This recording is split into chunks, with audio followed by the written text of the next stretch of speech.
1995 is 12 hours away, but already the party's underway in Green Bay. This playoff game is about tradition. Legends are made in Green Bay this time of year. No one has ever come to the frozen tundra of Lambeau Field and beaten the Packers in a playoff game. And 27 years after the Ice Bowl, the image of Vince Lombardi and Bart Starr is frozen in time. But there's a new torchbearer in Green Bay. His name, Brett Favre, and he plays quarterback like a linebacker. Favre was determined to ring out the old year at home. We finally got what we wanted, and that's a playoff game at home. So with our fans here, our last opportunity until next year to win at home, we really got to take advantage of it. We feel like we're good enough now to make it to the Super Bowl, and if we don't make it, we'll be disappointed. But Detroit is planning its own celebration. The Lions enter the NFL playoffs with one of the best running backs of all time.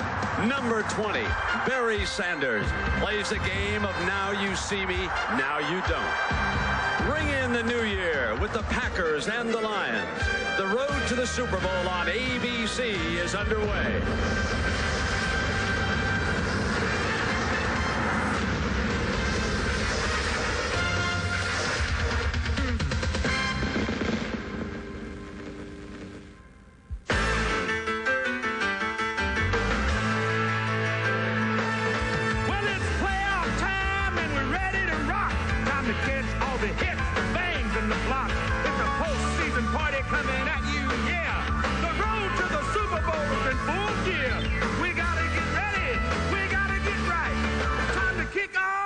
Wildcard fight.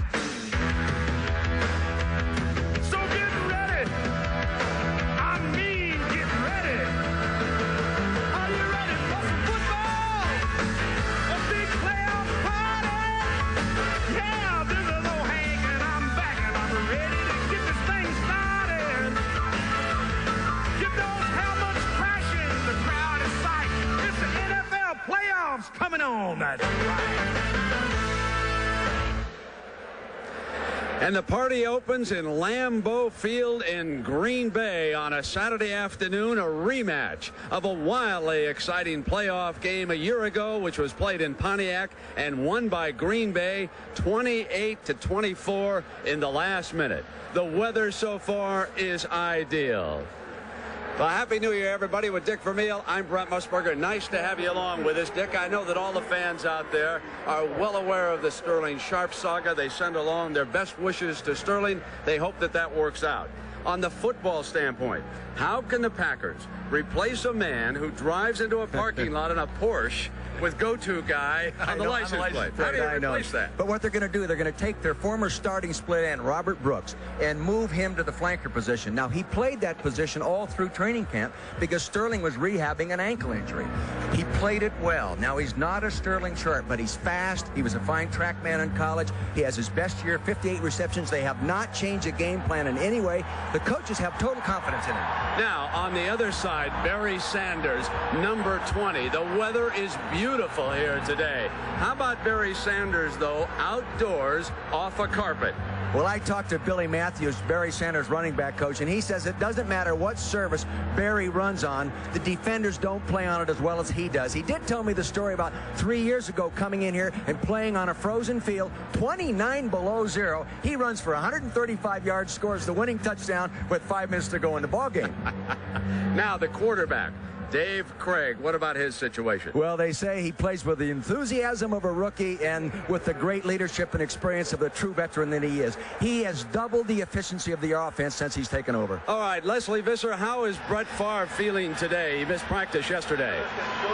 Brett is not 100%. He told me a couple of minutes ago he's more like 80%. It's his lower right abdomen. He said it occurs this way about twice a year. It's extremely uncomfortable. As for the Lions, this is a big day for Dave Craig. He grew up 60 miles from here. He fell in love with pro football by watching the Ice Bowl. He said it's symbolic that he'd be here 27 years later. Brent?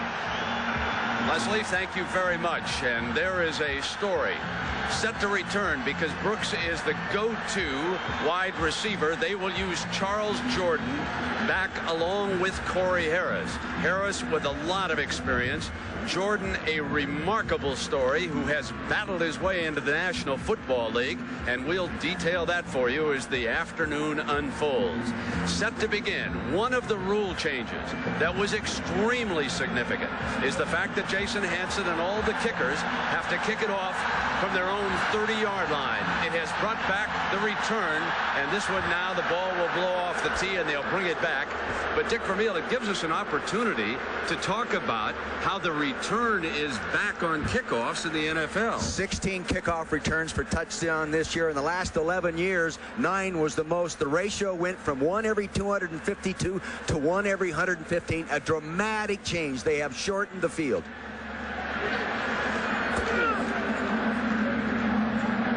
So for the time being, sort of everybody takes a deep breath and relaxes. They were all set for the explosion on the kickoff, and now they'll get all charged up again, and Hansen will bring it on.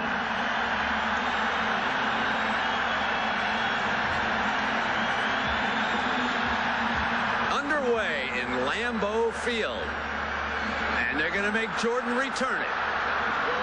Hit at the 24-yard line and down, where Brett Favre will go to work after that good tackle by Tracy Hayworth. So here is Favre. 33 touchdown passes this year. A remarkable turnaround. Look at that ratio. As Boomer said, he should be headed to Hawaii.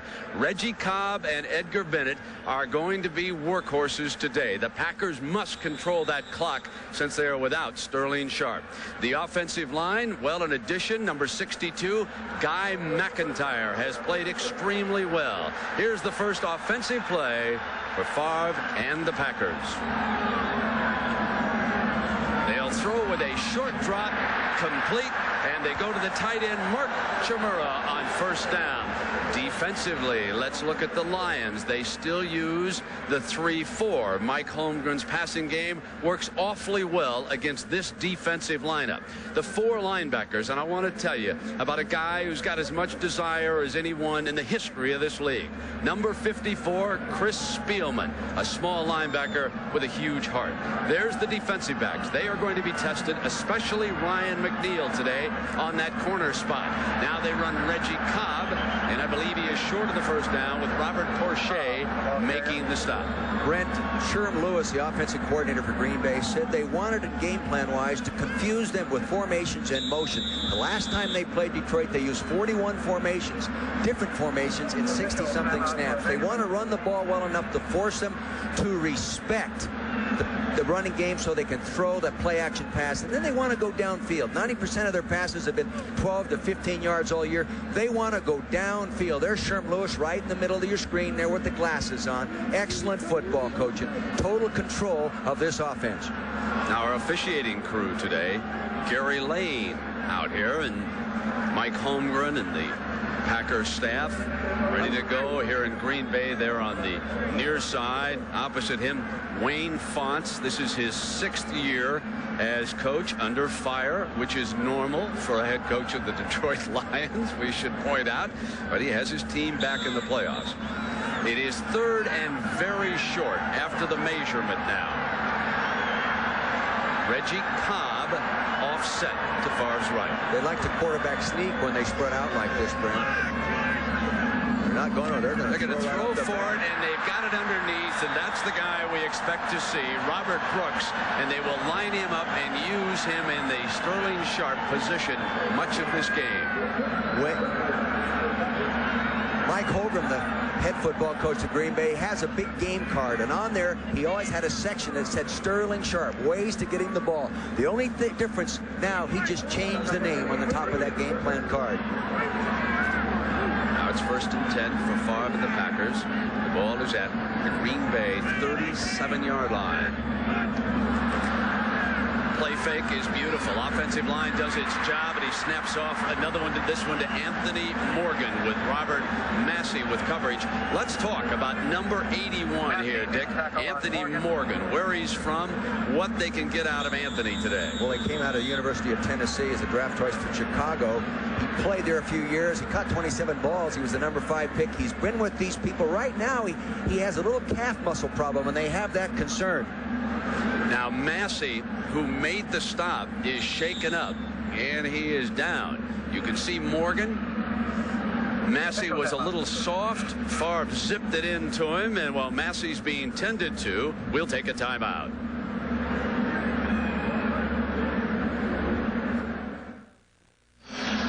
Milton Mack is the new cornerback for the Detroit Lions. He's been around. He's been in the league 8 years, but he's filling some big shoes right now of Robert Massey. And certainly the Lions defensive coaches hope to get Massey back in that lineup as soon as they can. Second down and 2 now for Favre and Green Bay. Opening series of the game. Now Edgar Bennett sweeping to the right, gets turned and gets the first down before he's ridden out of bounds by Ryan McNeil. ABC Sports exclusive coverage of the NFC Wildcard playoff game brought to you by the totally new Ford Contour, a world car for the 21st century.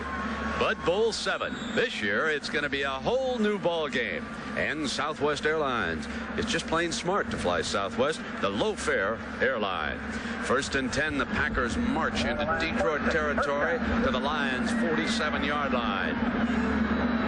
Favre has been perfect so far. Packers elect to keep it in the air on first down, and he's still perfect, and Brooks beats McNeil for that catch. Beautiful grab by Brooks.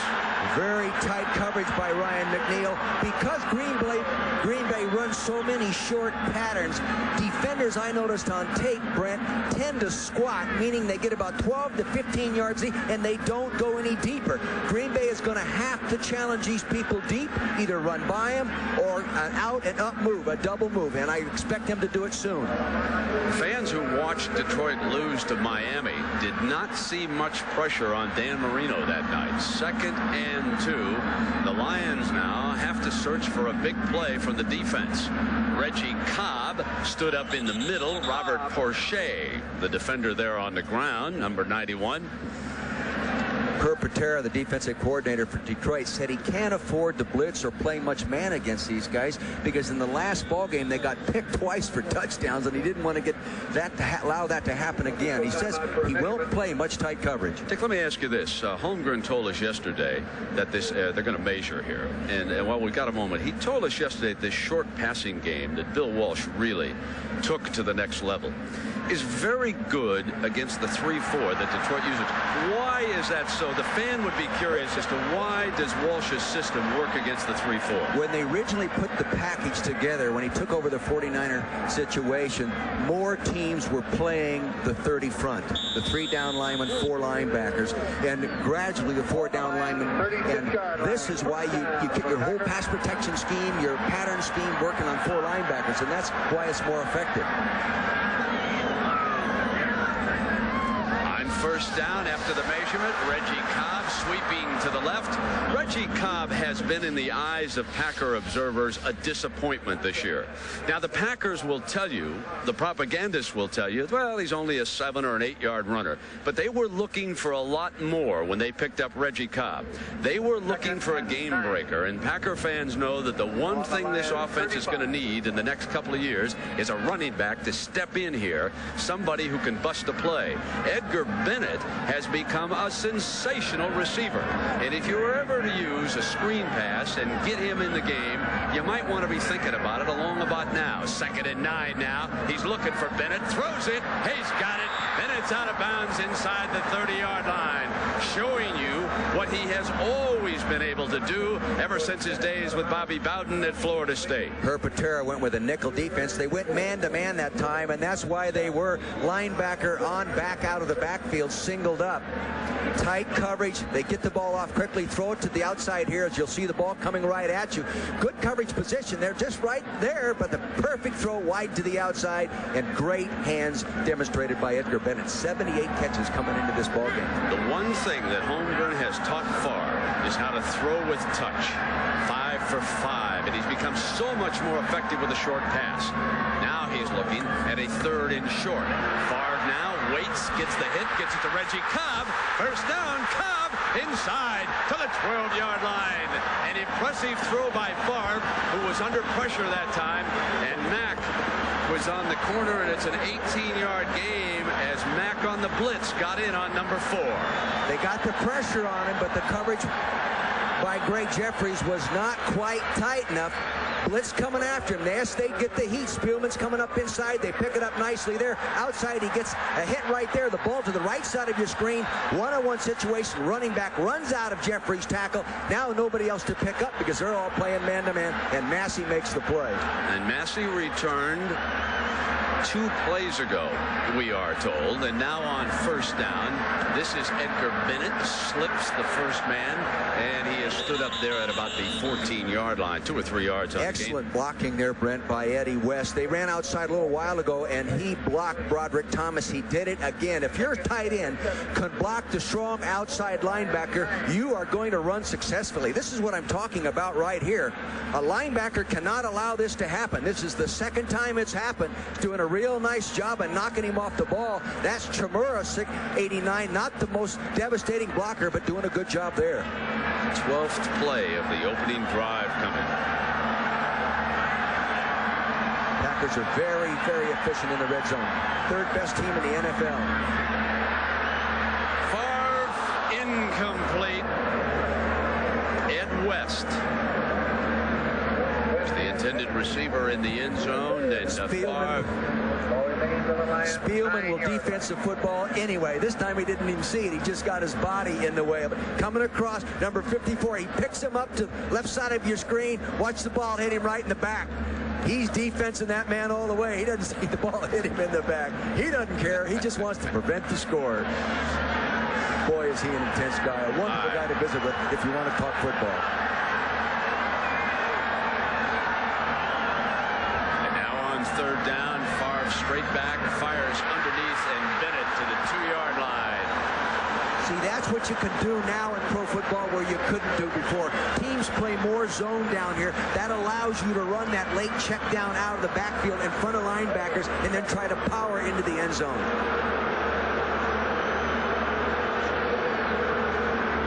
Now it's close enough for a measurement. They're going to bring the chains out.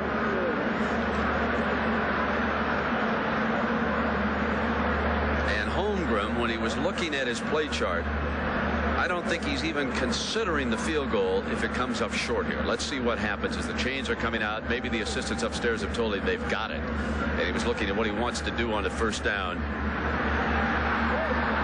Oh, it is so close. Oh, is that close? I think he'll go for it.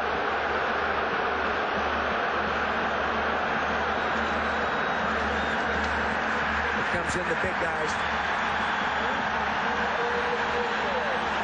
This is huge here. You wonder, would Vince Lombardi have put up a field goal right now, the first points?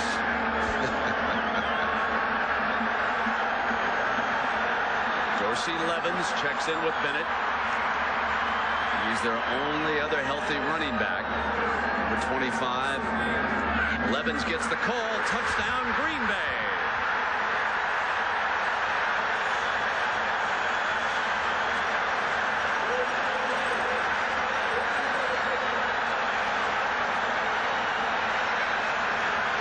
Big guy McIntyre, the offensive left guard, had the pulling assignment to pull out and kick out. You'll see him pop up in the middle of your screen, gets his pads down there, knocks the man outside, up inside for the touchdown.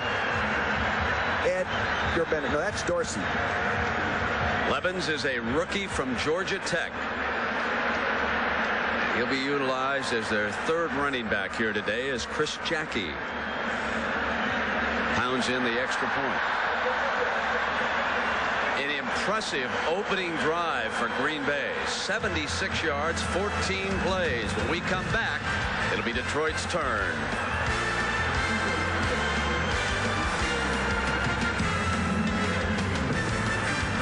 Tide battles the Ohio State Buckeyes to kick off a full day triple-header. It's the CompUSA Florida Citrus Bowl, Monday on ABC. Mel Gray able to return kickoffs. One of the more dangerous kick return men in the last decade in the National Football League. 9-year veteran out of Purdue. He'll try to give Barry Sanders and the Detroit offense some decent field position. And now let's see what Jackie can do with the kickoff. Can he take it deep?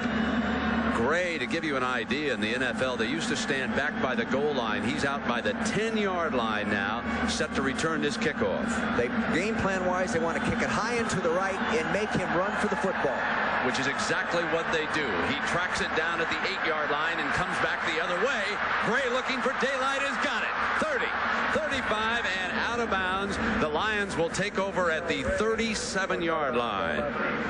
Just didn't kick the ball high enough, a little too flat, but he got it to the right.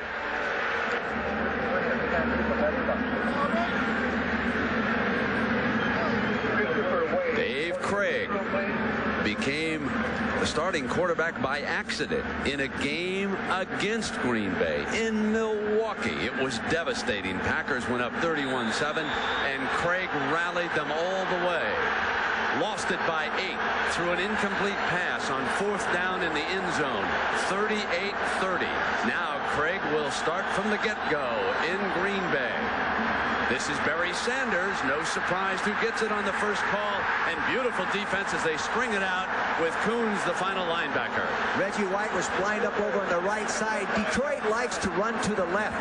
There's where they like to run. And Reggie is lining up over on the defensive right, offensive left. Broke up the play. Now there's Barry, number 20, the key guy. And in the offensive line, of course, Lomas Brown will tell you, you never know where number 20 is going to cut off a block. 2nd down and 12.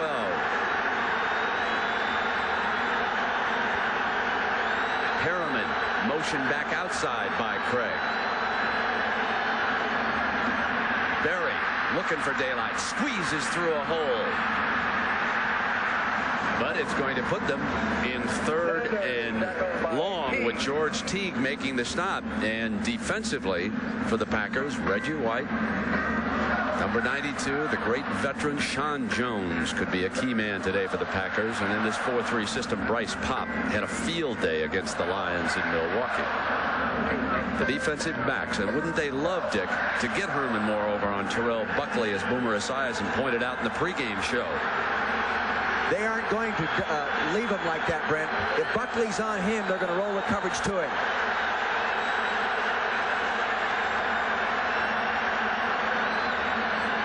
Craig hands it to Barry for the 3rd straight time, and the Packers eat him up. Don Davey, 4-year pro out of Wisconsin, is in there. Reggie White is in there. A 6-yard loss, and it's 3 and out for Detroit, and Greg Montgomery trots onto the field. They're moving Reggie White around to a different position all the time. Here he is now on a power rush. He just destroys it. This is 3rd alignment position he's taken. You see that power rush? Nobody can stop him if he just takes off and turns it loose. Robert Brooks will return punts. Standing back at the Packers' 21-yard line. Runs up on Montgomery's punt, has it at the 28-yard line, and sprints to the right.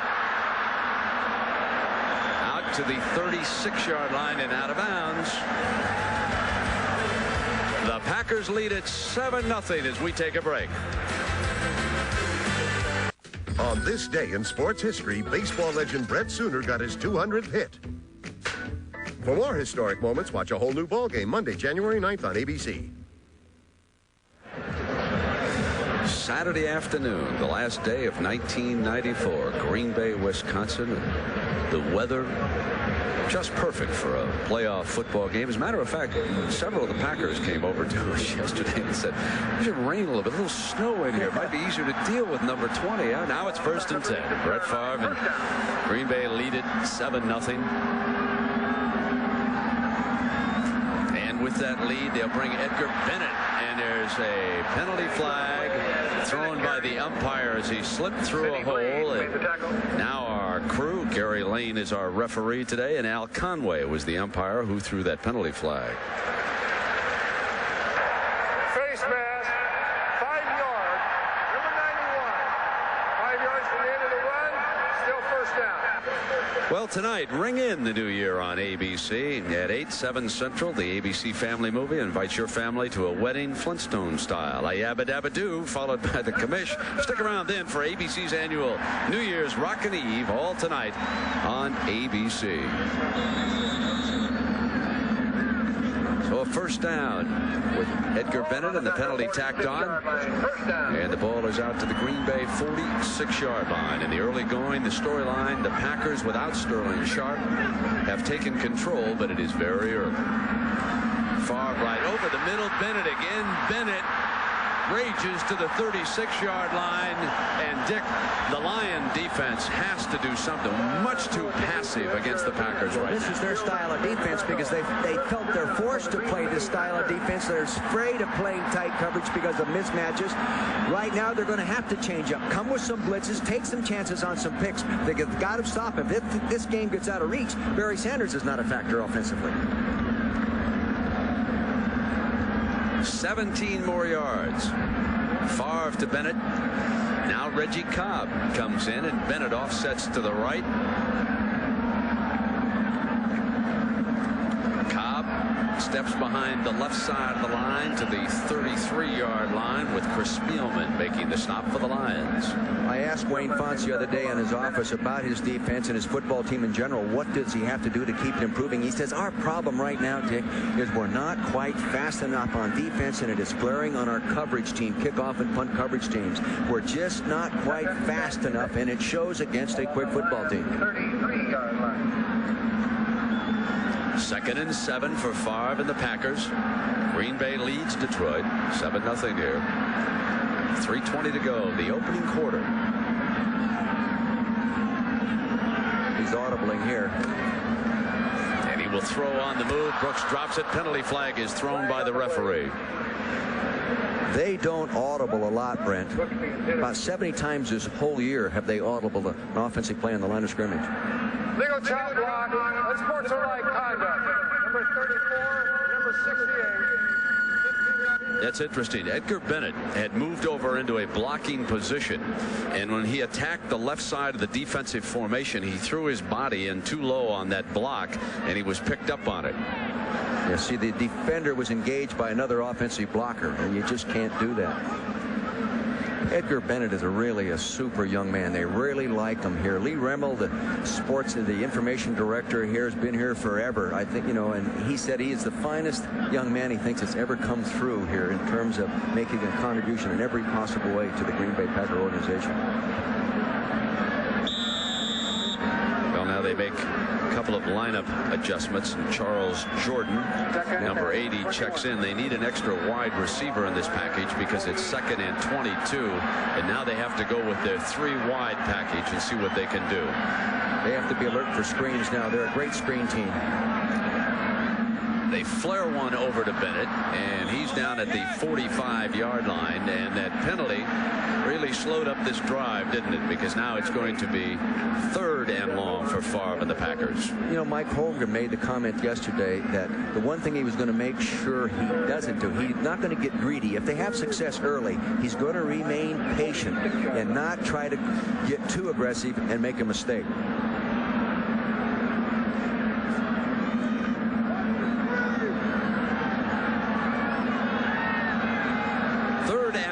For Favre and the Packers. Rule change. Look how those offensive tackles are allowed now to back a little bit further off that scrimmage line. See how it gives him a little bit of leverage. He tried to set it in the middle that time, and oh baby, was that almost a huge play for Robert Porcher. He wanted to run the middle screen, which you don't see very often. It's a very, very good play. I watched them run it on the practice field on Thursday. It looked better on the field. It better have. Porcher was released a little too soon. See, they didn't take enough of him. McIntyre's got to square off him and hold him just a little bit longer. Now it'll be the Packers punting.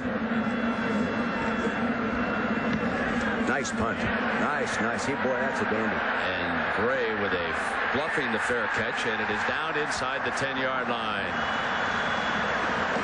Craig Hendricks punt down inside the 10-yard line, a 38-yarder. Two of the game's greats meet in a do-or-die showdown. Joe Montana and the Chiefs battle Dan Marino and the Dolphins. It's the AFC Wildcard next on ABC. Well, tomorrow night, bring in the new year with a special hour of America's Funniest Home Videos, followed by a brand new Lois and Clark. Then the world premiere movie, A Dangerous Affair, all tomorrow night right here on ABC. One of the ways to stop Barry Sanders is to keep the ball away from him. And for 10 minutes and 13 seconds of this quarter, Green Bay has had the ball. Now Sanders and the Detroit offense go back to work. Not good field position. They're buried back inside their 10-yard line after the Hendrick punt. And Craig on first down looks for Herman Moore, and he's got a first down just like that at the 24-yard line with Doug Evans covering. See, Reggie White now is playing over on the right side, what they call a 3 technique, outside the guard. Right here, see, coming off the ball on Sean Bowen's a good power rush, a factor every play. He doesn't always make the play, but he wrecks many plays. Well, it was interesting that time, Dick, how easily they got the ball to Herman Moore. There's great respect in that defensive backfield of the Packers, and Moore was able to get himself a lot of daylight. Now they come back with Barry Sanders, and they seem to have him covered up pretty well with our friend John Yurkovich making the stop. Fritz Shermer's game plan, the defensive coordinator for Green Bay, is to keep Doug Evans, number 33, on Herman Moore. He's 6'1" tall. If they have Buckley on Herman Moore, they will roll the coverage to Buckley or play 2 deep zone and roll it up completely. Yurkovich spends 2 days politicking you, and you pass up an opportunity. When I say our friend, you talk about the... You can't do that to my man Yurkovich. Second down and 9 now. Matthews is the motion receiver for Craig, and Craig snaps one off complete at the 30-yard line, and that time he went to the tight end, Rodney Holman. And boy, has he caught a lot of footballs in his career. 360, the 3rd all-time tight end. He's an old man. Coached him in an all-star game, 1981. Dick, I want to talk about Dave Craig. I would call him a survivor. Seattle, Kansas City. Now here he is in a playoff game. He's done a very, very solid job for Detroit. What about him? The big thing he does, he has total awareness. He's a good leader. He throws the quick time passing game extremely well. They're blitzing him inside. Bobbled and almost caught by Holman. That would have been a huge. Yeah, and they were throwing the ball to Herman Moore, and it ends up getting batted to Holman. I've seen that happen before. Almost worked out, but they put the pressure up inside. If you're going to pressure David Craig, pressure him up inside, because he's not the biggest guy in the world. They bring Palp right up in his face. He's got to throw around him or over. Tough to do. There's Greg Montgomery back to punt again for the Lions, and Brooks set to return for the Packers. These two teams in the past this year have played in the 60s. This game doesn't have that appearance yet. Here's Brooks from the 31. Slips a tackle and out to the 37 with a penalty flag. A penalty flag has been thrown on the return. We have a penalty down here. 7-yard line.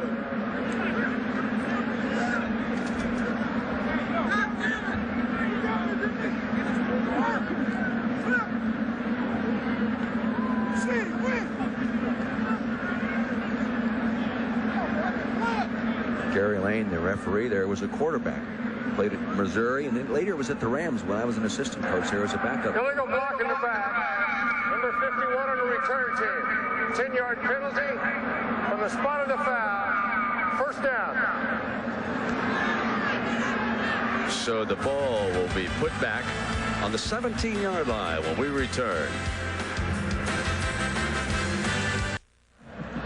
Back at Lambeau Field on a beautiful Saturday. Green Bay leading Detroit 7-0. Dick, what about the offensive line for the Packers and the addition of McIntyre? Well, I'll tell you this, Brent, in watching him play last year and then coming here watching him this year in preparation, it's a much better offensive line all the way across. Tom Lavatt, the offensive line coach, has done an awfully nice job with these guys. Plus, for the most part, they've stayed healthy, all except McIntyre missed a couple games. First down. This is Bennett sweeping to the right. And he'll be run out of bounds on that far side. I'll tell you this. Broderick Thomas over there at that linebacker position better get some lead in his rear end and start holding up the point. He's getting knocked off the ball. That outside backer cannot allow that to happen. They didn't make a lot of plays or a lot of yards, but he cannot get knocked off the ball. That legal? What's that? I mean, I knew jockeys could put lead in the... well, that's okay for a linebacker. I caught myself what I really should have been more descriptive. Oh, really? First quarter has come to an end. Green Bay leads it by a touchdown, and we'll be back after this message and a word from our ABC station.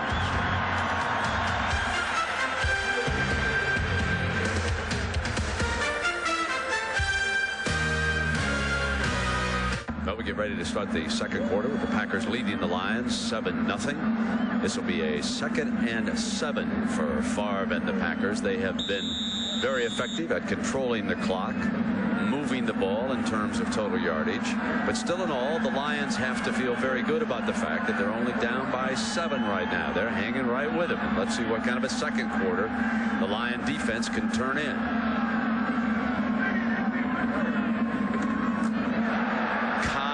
Slips a tackle out to the 27-yard line, and let's go down to our colleague Leslie Visser. Leslie. Brent, Sterling Sharp has been following the line of scrimmage. Brett Favre says he's another quarterback on the team, and he has been signaling in the formations. He told me, though, he will only offer encouragement on the sideline. Brent. You know, he was doing that the same thing on the practice field the other day when the offensive team was out on the field running their play. He'd go to the backup receivers and question and make sure they were concentrating on what was going on. Coach, here's a 3rd and 1, and a timeout has been called by the Detroit defense, and that's their first charge timeout. Not a good time to take it, but they do nevertheless.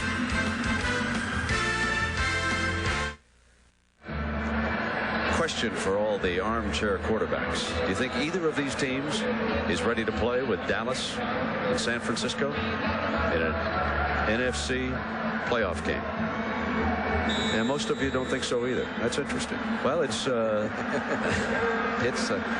and 1. This team right here that we're looking at, Green Bay, might be about a year away, though, from stepping it up a notch. 3rd and 1 right now. Bennett. Nice job by Johnson. He really jumped that one, Brent, keying that one back. He really scraped off into the play. Well done. He's got all kinds of experience.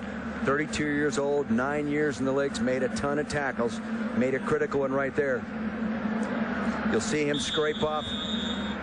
He just attacks. Running back starts to his left. Linebacker will fill coming from the right. He starts to cut back, and here he will appear right now.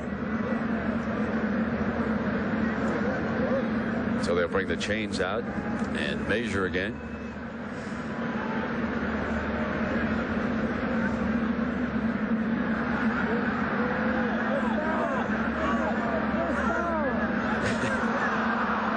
Favre was lobbying for it down there. Just, they said, come on, let me take another look here. He's got to go ahead and punt the football.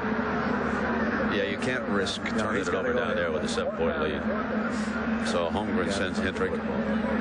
Brett Favre's a competitor, though. He battled for it to the end, didn't he? And Mel Gray back deep again. And the Lions would like to take over now. Well, up around their own 40 or 45. They would love to give the offense a chance to open it up. Craig played with a little more confidence on his last series. I guess if Fonts and that staff could be anything, you could call them survivors. Resilient. Yeah. Good punt. Beautiful. Good hang time. Beautiful.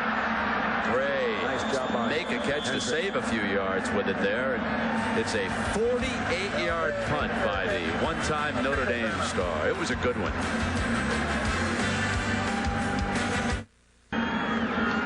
Well, Dick, Peter Hurd has just sent me word that this ties a record. Barry Sanders, 4 carries, no yards. First and 10. And Barry's seeing if he can turn in a better second quarter now. And that offensive line can get him some daylight. The defensive scheme has worked very well. Craig is going to throw on first down. Deflected, incomplete, and he had his wide receiver, Brett Perriman, wide open. You can see by these stats, it's a Green Bay football game, and the stats indicate a score beyond 7-0. They're allowing Detroit to stay in the football game. When you dominate it like this, 10 minutes time of possession, 107 to 20 total yards like that, you should be further ahead than 7-0. Here is a change with Detroit. They're going to give Barry a blocking back and send Lynch in on 2nd and 10 and work it out of the eye. This is a play action formation a lot of times for them, Brent, and then an I lead play. They lead Barry, and the defense was ready again. Bryce Pop, number 95, makes the tackle. Fritz Shermer's defensive game plan against Barry is to stay square with his front 7, but penetrate, get upfield, and force a flat cutback. Don't let him cut back and gain ground at the same time. He's not emphasizing coming to balance. He's emphasizing attacking Barry Sanders all the time. Attacking. Don't sit and let him come to you.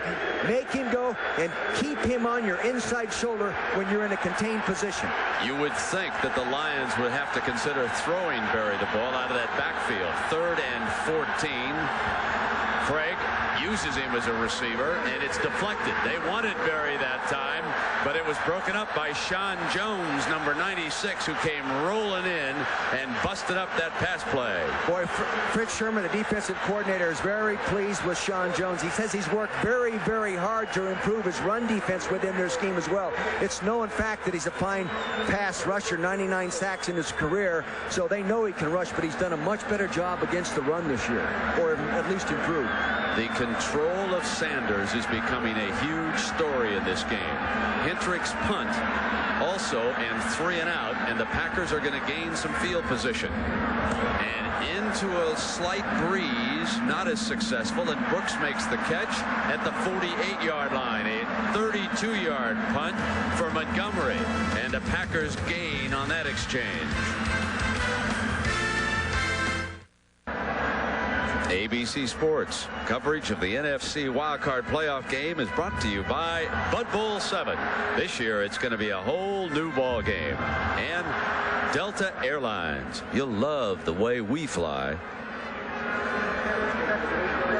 Barry Sanders has been hogtied in Lambeau Field. 5 carries and now -4. He hit him, remember, for 188 yards. This same defense on a carpet over in Pontiac early in the year. Rushed for over 50 in Milwaukee, and now Favre being hotly pursued. They tried to set the screen, and the Lions are all over it. If they came in here determined to do anything, it was to bust up the screen, and Chris Spielman was the ringleader along with Kelvin Pritchett. Green Bay has the reputation of being one of the best screen teams in the National Football League, and the reason they tie the screens in with patterns that are tough to defense, patterns that they've already been successful with, patterns that require linebackers to cover receivers and distract them from covering the screen man. And that time, though, Spielman was all over that. There's Herb Patera, the coordinator. Terry Mickens, number 88, has checked in as a wide receiver in this package. He dislocated his index finger in practice the other day. Favre, center field, cut inside the 25-yard line by Chimura, the tight end. They got it down deep in center field.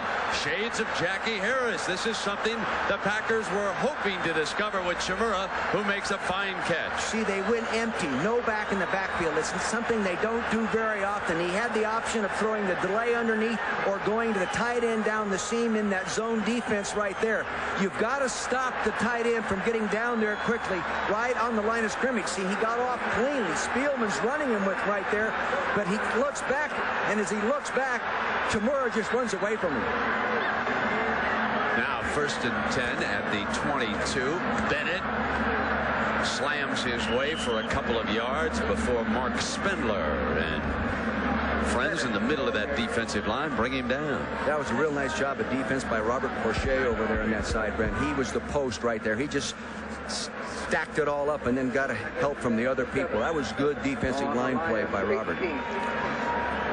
See, when you allow a tight end in those zone coverages to get off the line of scrimmage cleanly, that is tough on the linebacker. That defensive end should take a big piece of it, but don't let him get off cleanly. At least that's what I think. Cobb and Bennett. Chimura, the tight end, switches over to the right side of the formation. And Favre firing to the end zone, incomplete. Brooks was working underneath, and Favre virtually threw that one away at the back of the end zone. He is so much better a quarterback this year than last year. Last year, 19 touchdowns, 24 pass interceptions. This year, he's turned it around, 33 touchdowns, 14 pass interceptions. Why? Well, they say he's more mature, he's more experienced. I think they've also done a better job of coaching him and giving him better definition of everything they're doing with the ball. You have to salute Steve Mariucci, who coaches him. 3rd and 8. Favre in trouble. Throws it away. Now, was he considered to be outside of the pocket on that? There was no receiver working in that area. He had dropped right straight back. There are no penalty flags down, and the field goal unit trots onto the field. Well, that was a real good defensive series after that first big seam pass to Chimura right there to stop him down there. Possibly they should have come after him, running the ball a little bit more. That 3 straight passes in a row, not effective for him. So Chris Jackie will attempt the field goal with his punter, Craig Hentrick. Holding. He'll put the ball down, and this will be a 37-yard field goal attempt. A little slight breeze at their back. He's 4 for 6 this year kicking from this distance.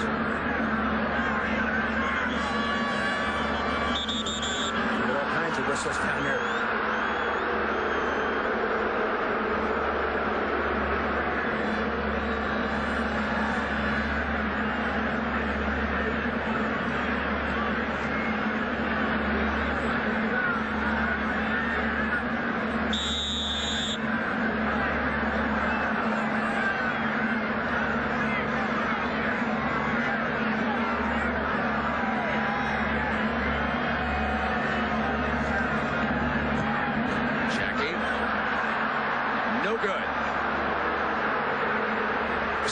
A big miss after the Favre to Chimura play, and the Lion defense with its best stand of the game so far. And even though Green Bay has completely dominated the game, the Lions only trail it by 7 points.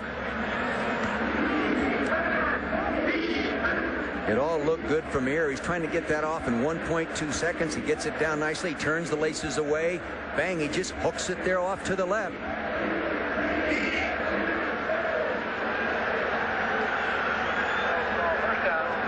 And so now it is Craig and the Lions back on offense here with 10:22 to go in the first half.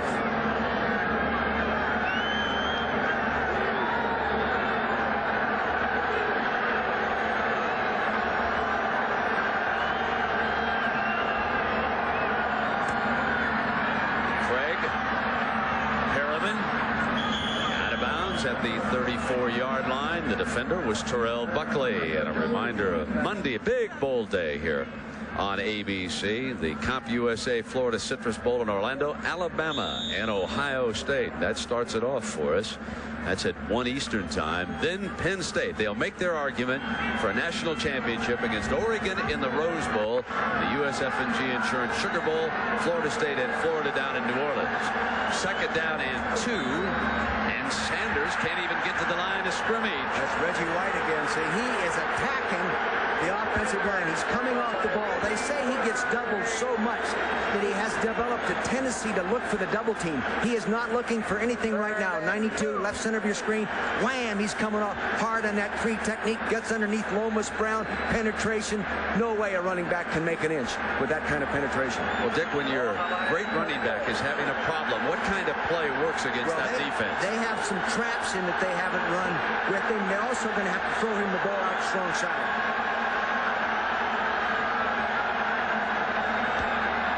And on third down, broken up beautifully by Buckley. Big defensive play by the defensive back for the Packers. You notice how all the players rally around Buckley? I think the people here, the players, feel that he's been picked on a little bit. And they are rally around him, and they stick by him. And he told me about this yesterday. He says, I can cover. I've been beaten twice for touchdowns this year. I can cover tall guys. I can cover short guys. He said, but what I really appreciate is the support my teammates have given me when people are getting on me. Been a busy Saturday for Greg Montgomery. Back in there to punt again. And here's a good one. Robert Brooks is the return man. Brooks going to let this one go. And it takes a little bit of a Detroit roll inside the 35. The other thing Detroit's going to have to do with their offense, when they're seeing a lot of double zone, they're going to have to work the tight end and those people down inside that double zone. Big day so far for 92. Remember last year's playoff game between these two teams, trading punches back and forth, one of them off the canvas, the other had come back. And folks, this game's nothing like it. I mean, this is dull by comparison with that one last year, isn't it? It's 7-0. Packers lead the Lions. Defense is the name of the game. Barry Sanders has been swallowed. Now it's Brett Favre and the Packers. They scored on their first possession. They've been unable to get into the end zone since. 1st and 10, and Favre on first down. Can't find a man open. Now he goes deep down the left sideline. Bumping. Oh, was there bumping? Incomplete. Are they going to rule it was an uncatchable ball? You talk about contact down there. It was Massey and Charles Jordan hooking up. They backed into each other. He actually knocked him down. Now see, watch them turning back. Here comes Massey. He just backs into him now, and he just knocks him down. Now, that was catchable. How can you not throw the flag on that? Excuse me? Is that incidental contact? These guys are close to the game. That's a knockdown. 3 points. I don't want to second guess my guys. It's okay. But that one did look catchable. 2nd down and 10.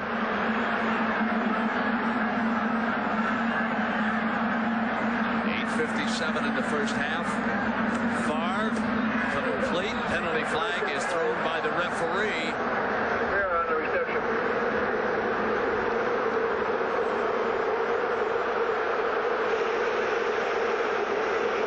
Let's go down to Leslie. Brent, before the game today, Barry Sanders told me he was wearing his normal grass shoes. Those are half-inch cleats. He said he didn't think it would be a problem, but clearly he's only got -5 yards. Maybe it's the shoes. And then again, maybe it's 92. I don't know. Maybe he's not just getting enough help. He's one of the few people that can run the ball efficiently without a lot of blocking, but you've got to get some blocking. Now, McIntyre reacted vehemently against this call after it was made. The Packers have been penalized back inside of the 25-yard line.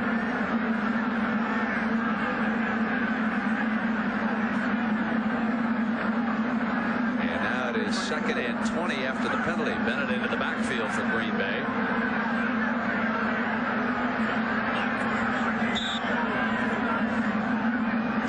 Reggie Cobb, and Bennett switches over there to the right side of the formation behind Chimura. Favre's going to try it again, this time down the middle. Brooks.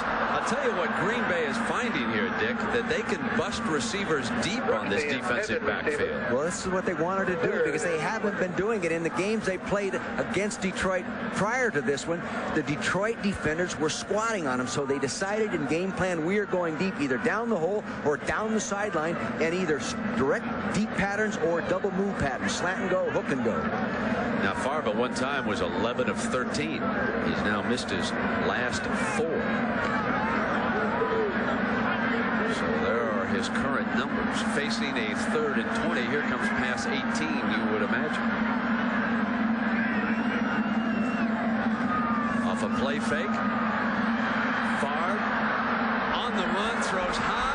Almost a great catch on that far side by Anthony Morgan.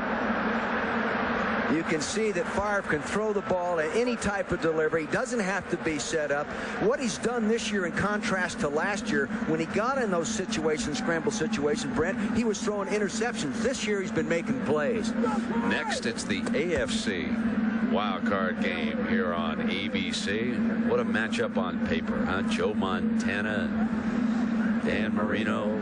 Well, that'd be good. Down in Miami, when we went to Frank Gifford earlier, the weather looked very, very good down there. Now the punt by Hendrick. That's a little bit low. Get to him quick. Gray from the 34. Slips a couple of tackles. Gray across midfield, and maybe that'll give the Lions a spark. A 17-yard return. He is something. You know, people keep talking about him as a kickoff returner, but he's almost as good as a punt returner. All-time yards, he is spectacular. And he attacks people, Brent. He runs right at him. He doesn't make drastic cuts. He'll take this ball. He'll get a block here to the right side of the screen. He gets a little nudge right there. Now watch him right up the middle of there. He attacks upfield again. A courageous, courageous football player. Dick, they're going to try Eric Lynch again in that backfield along with Berry. He's a lead blocker type guy, Brent, when he's in there. Also a play action blocker.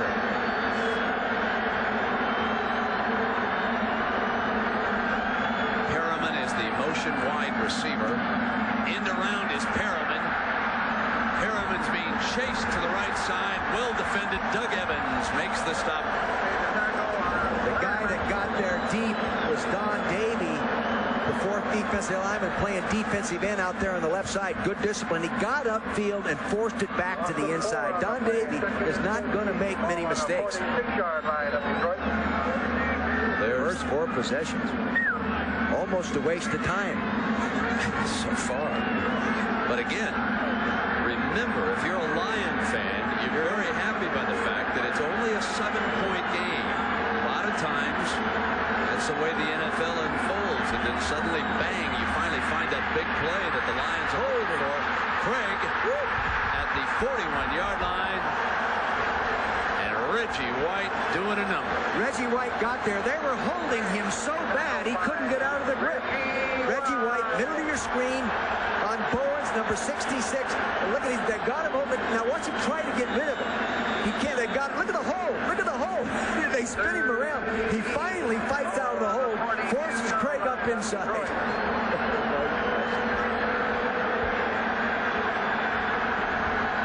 3rd and 18.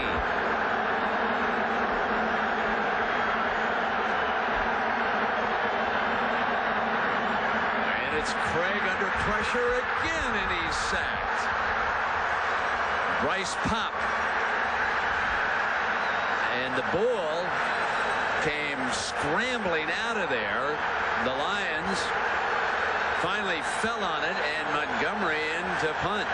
This defense is absolutely destroying the offensive line of Detroit right now. They're coming off the ball. They're attacking people. They're getting upfield. They're playing with great intensity. They just don't quit coming. Excellent play there by Bryce Pop. He's on his knees calling for the guy. He wants to win. So Holman picked up the fumble, and Montgomery punting for the Lions.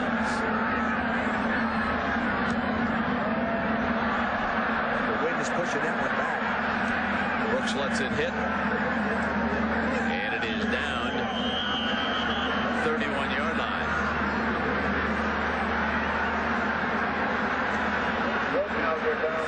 The Lions are protesting that the ball struck a Packer, and they're again coming up next, Kansas City and Miami, the AFC Wildcard playoff game here on ABC. Montana Marino, they squared off once in the Super Bowl, didn't they, when Joe was out in San Francisco playing for the 49ers. Marino has never won a Super Bowl. So let's take a closer look here, Dick. Ball's bouncing. Right now there aren't any green jerseys around there. No, he gets by it.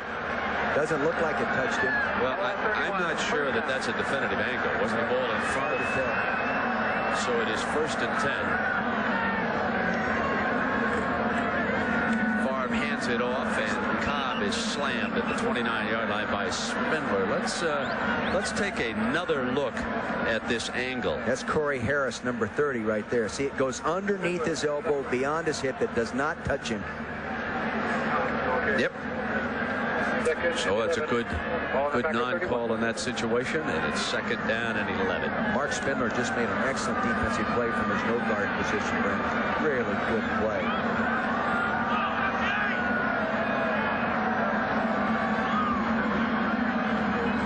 Favre steps away from the pressure. The receivers were well covered. Throws back into the middle to Chimura to midfield, and it's a 1st down.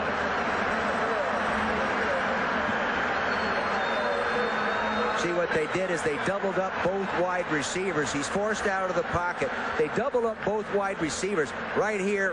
The safety's going to be here and here. He's forced out of that pocket. He works back inside to Chimura. Chimura's in the middle of your screen working down the hole. That's where you ought to go against that coverage. He's on a linebacker. Freeze it right there. See, he's right here now, 1-on-1 on a linebacker. Good job of working away from the defender. Good job of locating the receiver. Packers at midfield on 1st down. Here's the pitch to Bennett. Bennett for 3 more yards, and Spindler again.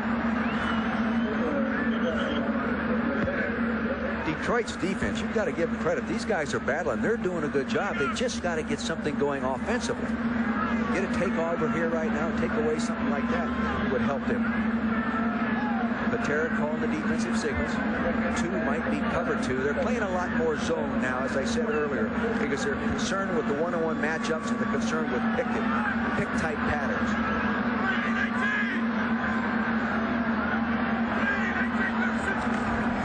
End around. Brooks brings it around the left side. They block Massey, and Brooks finally out of bounds inside the 35-yard line. The key was they were able to get over and block Massey that time to free the way. Harry Galbraith, the guard, got out on that play. The key to that is just what you said, Brent. They had a good block at the point of it. First, they have a good block right here, and then Galbraith comes around and gets a clean-up block on the reverse. Good job at the point. Tight end does a good job of holding up. Galbraith comes around there. Galbraith, having his best year right there, does a good job of springing it for the 1st down.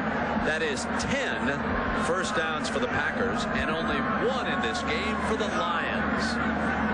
Packers inside the 35. Favre bobble goes back, and it's incomplete. You know, he wanted to try to go to an out-and-up move by the tight end, because I saw this on the practice field on Thursday. They covered it. He went to his second receiver. It was bobbled. But he wanted to try to get deep down the hole. Here's another look at it from the other side. See, he didn't want to go there. The defense forced him to go there. Good job of coverage. Jordan checks into the game for the Packers.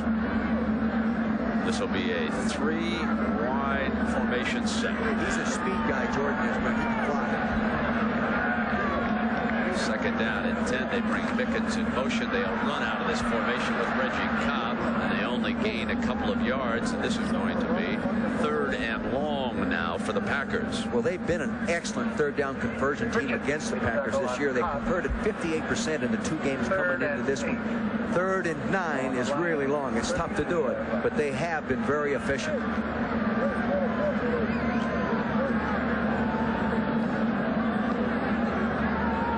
Total yards.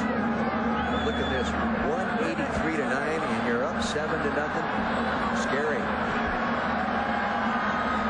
They're leaving him in the game.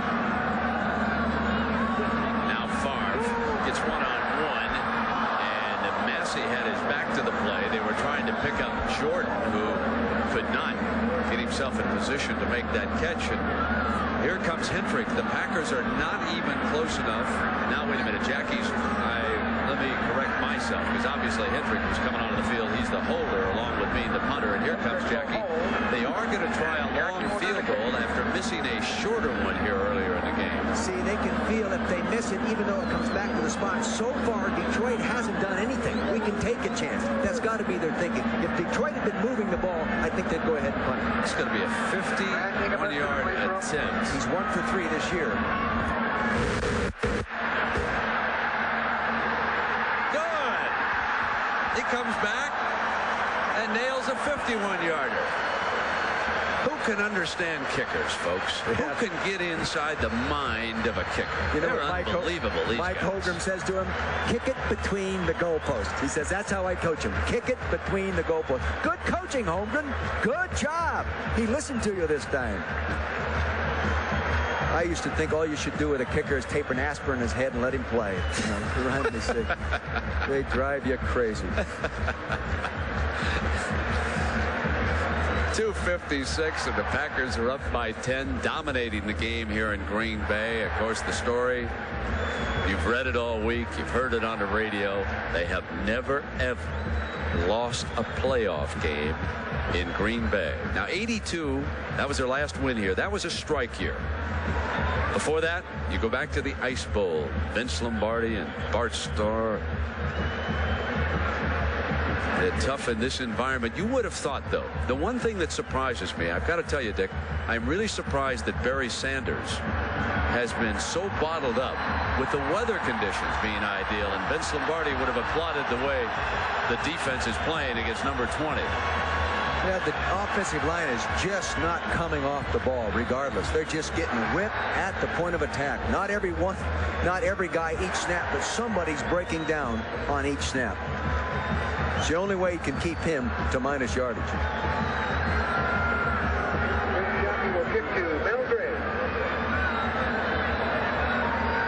know, both head coaches told me that change in the kickoff rule routine has affected their kickers, not only as kickoff people, but as field goal kickers. He says that both of them have been affected. Mike Holmgren told me that. Wayne Fonts told me that. 1-inch tee, and the ball by Gray is fielded at the 15-yard line. Lions looking for a play, and Gray's got himself at least a little alley, and he gets out to the 36-yard line before he's run out of bounds by Tim Houck, a young man from Big Timber, Montana, who played at the University of Montana. His brother was an assistant with your good friend, Coach Donahue, out at UCLA a few years back. In talking to David Craig about the game plan, the one thing he was concerned about with Green Bay is you can't audible much because they disguise their coverage package to the point that you can't check off on the line of scrimmage and change to a better pattern. Well, let's see what Detroit can come up with here. They're showing double zone look right now. Only one first down. They back out. And this time throwing underneath that coverage, and at least they get some positive yards. They get the ball into Aubrey Matthews' hands on first down. Right there was an example of what David Craig was talking about. Green Bay showed a double zone look, and right prior to the snap, they rolled out of the double zone look to a totally different coverage. That's why it's tough to audible.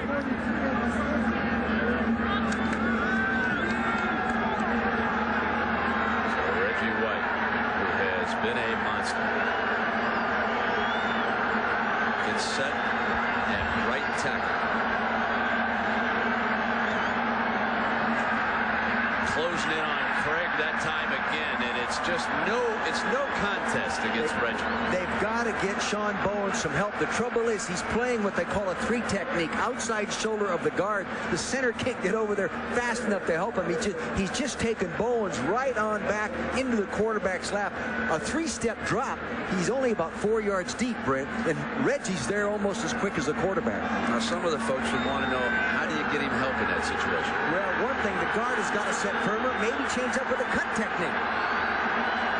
We'll see what they do to Bowens now. They can bring the tackle down if they have a tight end to help on the outside, but they don't now because they're sending him in motion. Reggie coming. Craig has to go on the move. A diving catch for Perriman. And Perriman is finally thrown down at the 10-yard line by Buckley. But what a grab by number 80. A 46-yard gain. Reggie White did his part. David Craig did his part. Somebody blew the coverage. They turned a man loose. Watch this grab by Perriman. This is the first big play for the Lions offense. Can they build off it?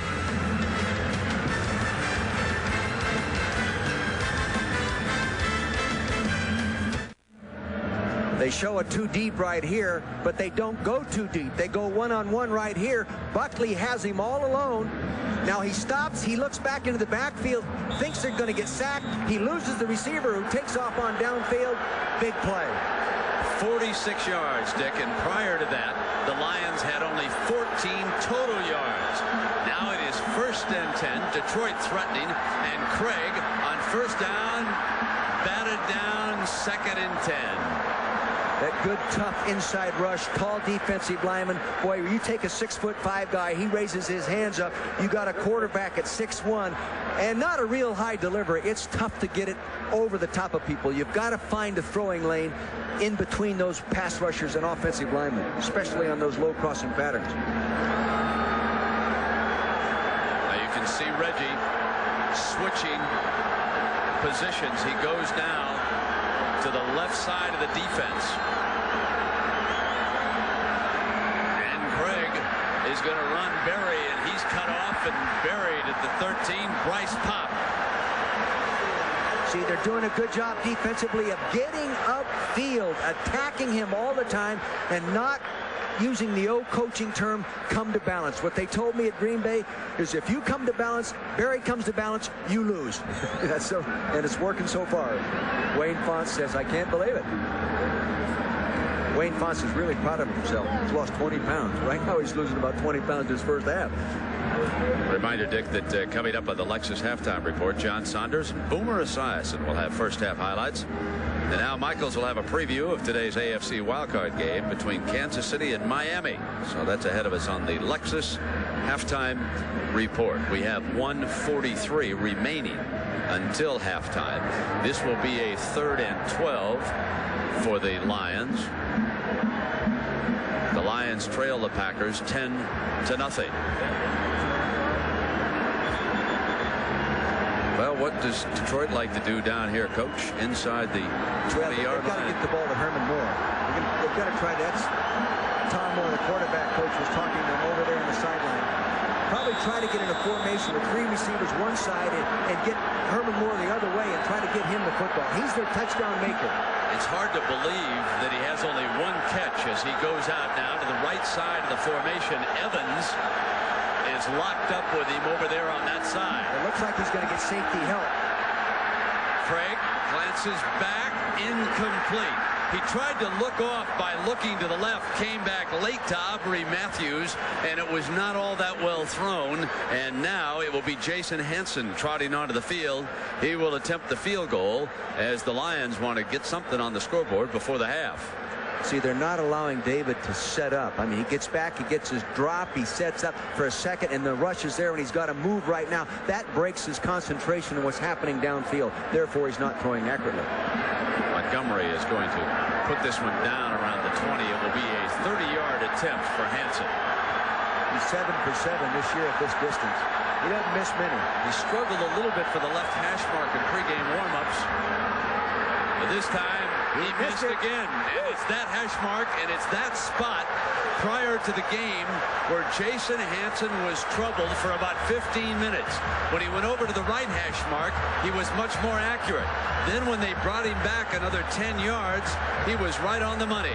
And the Lions cannot believe it.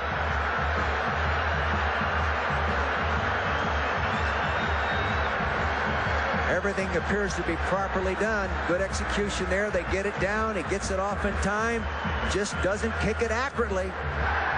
Again, Wayne Fonts told me the new kickoff rule has really affected this guy. He's 0 for 5 outside 50 yards. He came into the season a very strong kicker inside the 40. He had missed one. I mean, he'd had unbelievable record. There he misses one. Now a minute and a half to go. The Pack up by 10. And the handoff is to the running back, and they now prefer just to run that clock down as they work behind the left side of the offensive line. They have used Edgar Bennett as both a receiver and a ball carrier. Hansen and Montgomery. And Hansen said, you know, we couldn't do it in the pregame warm-ups, and I do it again. And it was from the left hash mark. As soon as Montgomery and Hansen went to the right, there was no trouble. Robert Porcher, I mentioned his name before, but the tackle in there is playing real well. I mean, he just stuffed that football play. Final minute, first half. Packers are going to take a lead into the locker room here at Lambeau Field. They'll use Bennett to work on the clock. They take a lead and they run a lead draw. See, the Packers don't see many 30 defensive teams anymore. Detroit's one of the few defensive teams left playing the nose guard on the center, what they call a two-gap technique, and it's a little bit different for them now. Where in the past that used to see it, maybe of 16 games, you see it 12 games.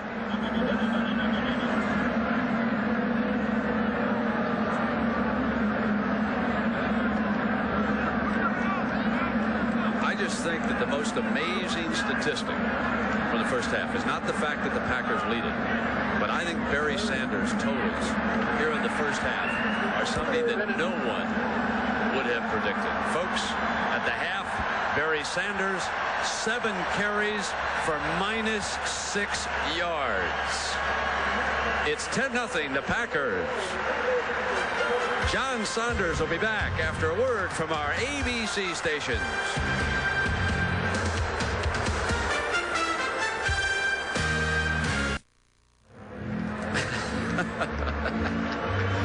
Green Bay leading Detroit 10-0 here at halftime in Lambeau Field. Dick Vermeil, this is not nearly as exciting than when we played last year in Pontiac. I know. What do we do to liven this one up? Well, I'll tell you this. They're going to have to run some draws, some traps on Reggie White. They're going to have to get the ball outside. And they're going to have to throw the ball to Saunders if they want him to Folks, get the now ball here's in him. draws and traps. That's what we always look for when we want excitement. I want Barry Sanders to explode. Hey, listen, take me That's to a who couple of carries it. highlights here, Dick, and tell me what we got. The only touchdown of the game. You know, execution is really important. And Bennett here, the fullback, leads through and gets the key block at the point of the attack. Right side of your screen, you'll see Bennett right there, gets low underneath the linebacker Johnson. That gives him that little cushion to bounce into the end zone standing up. Good job.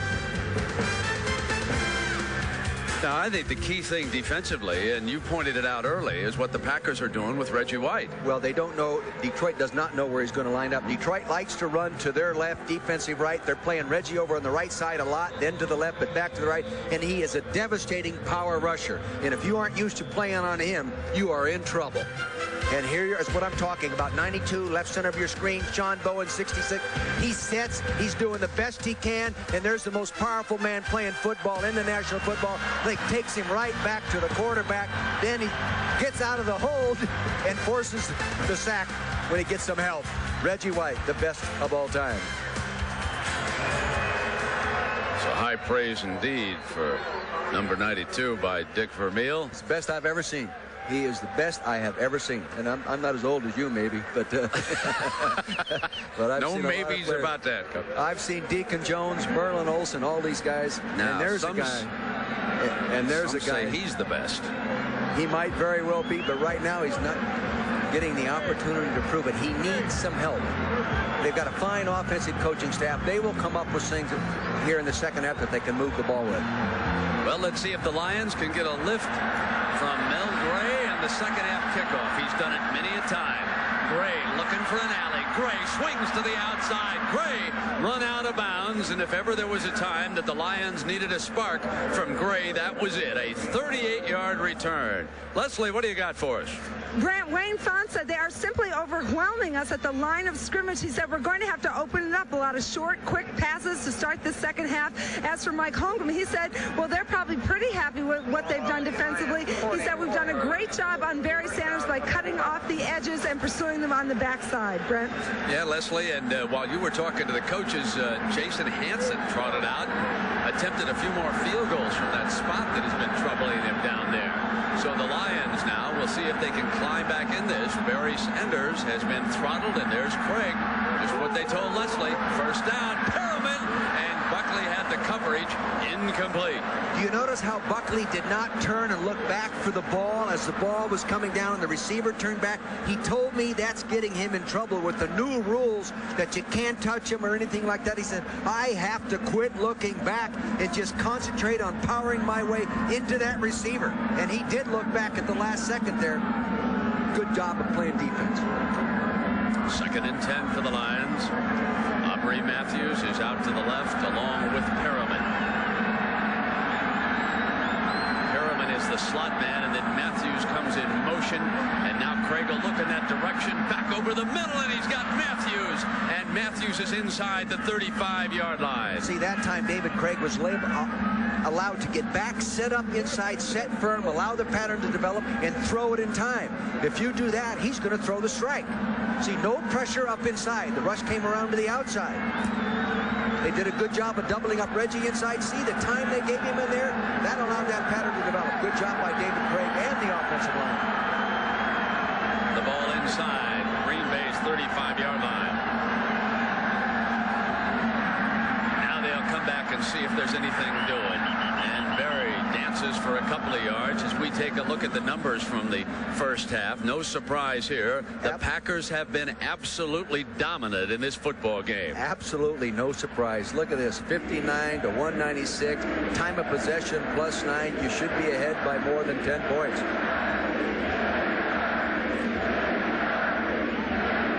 Detroit 3 plays and out, all except on the 1 4-play drive. That's a long drive. And then the 7-play drive there with the missed field goal. Herman Moore, 1 catch in the first half, comes in motion. Craig looks down the left side. However, Matthews got it. Great, out of bounds. Only 1 foot inbounds. The official was right there, points to the spot. The spot was at the 8-yard line, and that official was all over it. He was all over it. I was looking right down at it, Brent, and I thought he got them both down. Too bad. Here's Aubrey Matthews right there. 1 down, 2 down. He got both down, Brent. You can see better up here than he did right there. Didn't he have the other foot down when he made the catch? Yes, he did. He had both down. All right. Nothing to be sorry about. You're right, Coach. You're right on it. That's all right, Wayne. That doesn't matter. Jesus, for heaven's sakes. They're down at 9. And now Craig under pressure is buried. Sean Jones, a great pass rusher, came in here with 99 sacks, and he shows why he has 99 sacks. He just kept coming. Despite the hold, he kept Despite going. the hold. See, with the turf not being slippery, the defensive ends can line up wide and come around and bend inside, and maintain their feet, and keep coming, and that's just what he did. Right side of your screen, coming right to the outside. See, bends out fast. He's working around outside. He's on a tight end right there, and he crawls right underneath him. Good job. Rodney Holman was holding him. And here's Montgomery in to punt.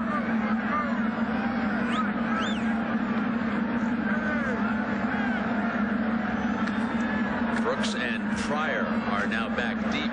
They've been kicking to the side, so they'll use a double return man. And this time, Montgomery powers it on into the end zone. So Brett Favre will be coming out with his first possession of the second half. Bad call really hurt him, Dick. Oh, yeah, Aubrey Matthews coming down with the ball right now.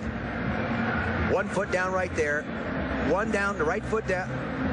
Now, come to the other foot. There's the other one. That ain't even close. And he had possession. Yeah. So it is 1st and 10 for the Green Bay Packers, coming out from their own 20-yard line. Here's Edgar Bennett sweeping over to the left, and he's tackled by Mike Johnson, number 59. We'll take a look at the possession chart. The only touchdown that we've had in this game was the first drive when Favre and the Packers went 76 yards, 14 plays, and look at the rest of it. They finally kicked a field goal, and that was on the almost second to last series of the first half after Jackie missed his first attempt. Now 12:20 to go here in the third quarter. 10-0. Packers shutting the Lions out. And it'll be Favre. I dropped it.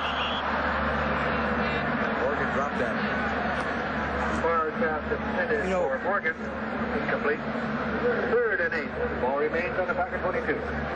Mike Holgram, with his offensive design, doesn't spread a defense from sideline to sideline like you see a lot of other people doing. He keeps them a little more bunched together so he can attack a specific area quickly with 3 receivers, and that's what he was trying to do right there. Got the little hole he wanted. They actually used that running game, a passing game rather, for like a running play. Here they're spreading them out. And they'll throw a little motion at him. Mickens slides out. He's the motion receiver. Got the ball. And he is out of bounds at the 38-yard line. Terry Mickens, a rookie from Florida A&M. See, that time he spreads them out, then takes the wide receivers and moves them inside, pushes the defense off, just throws a very short pass, moves the chains. See, high efficiency throwing. 17 yards.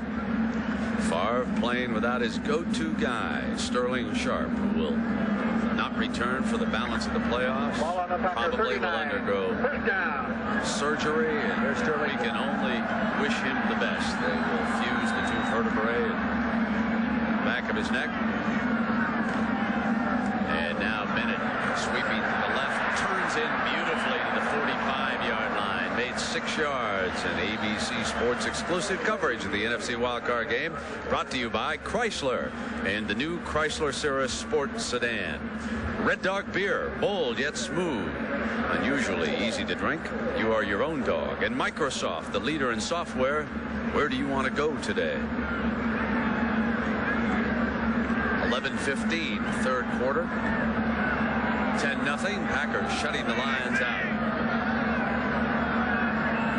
2nd down and 4 after the 6-yard run on a fake. Favre rolling out to the right, steps inside, now bluffs the defense, and he's short of the 1st down. He's hit at the 49 by Johnson.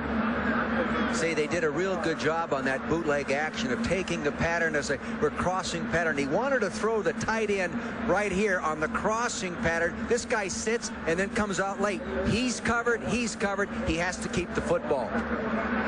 Good job of defense, good discipline. The linebacker picks him up there, frees it right there. You see that right there? Spielman's got him locked up. No one to throw to. Dorsey Levens, who scored the game only touchdown, checks in. He'll be offset to the right along with Bennett. He's the big blocking guy. 235 pounds, best blocker in the backfield. 3rd and short. Levens leads the way. Bennett turns inside of him for the 1st down. Came off the ball real strong on the right side of the offensive line. Levens did an okay job of kicking out, but the offensive right tackle, Sims, and tight end came off the ball firmly. When you come off the ball this way, knock people back.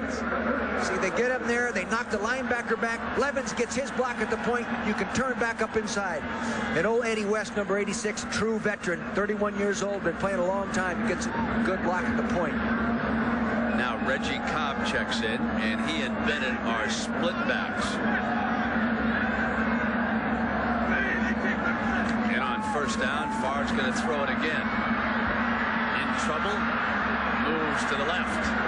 He'll keep it and go out of bounds at the 45-yard line. See, this is what he would not do last year, or not do very often. He would not just run out of bounds. He's so competitive that he's continually wanting to try to make a play. One of the Packer blockers down, and one of the Lions assistant coaches took a pretty good wallop on that far side too, didn't he? Tried to make the stop over there. So we'll take a break. It's 10-0 Packers.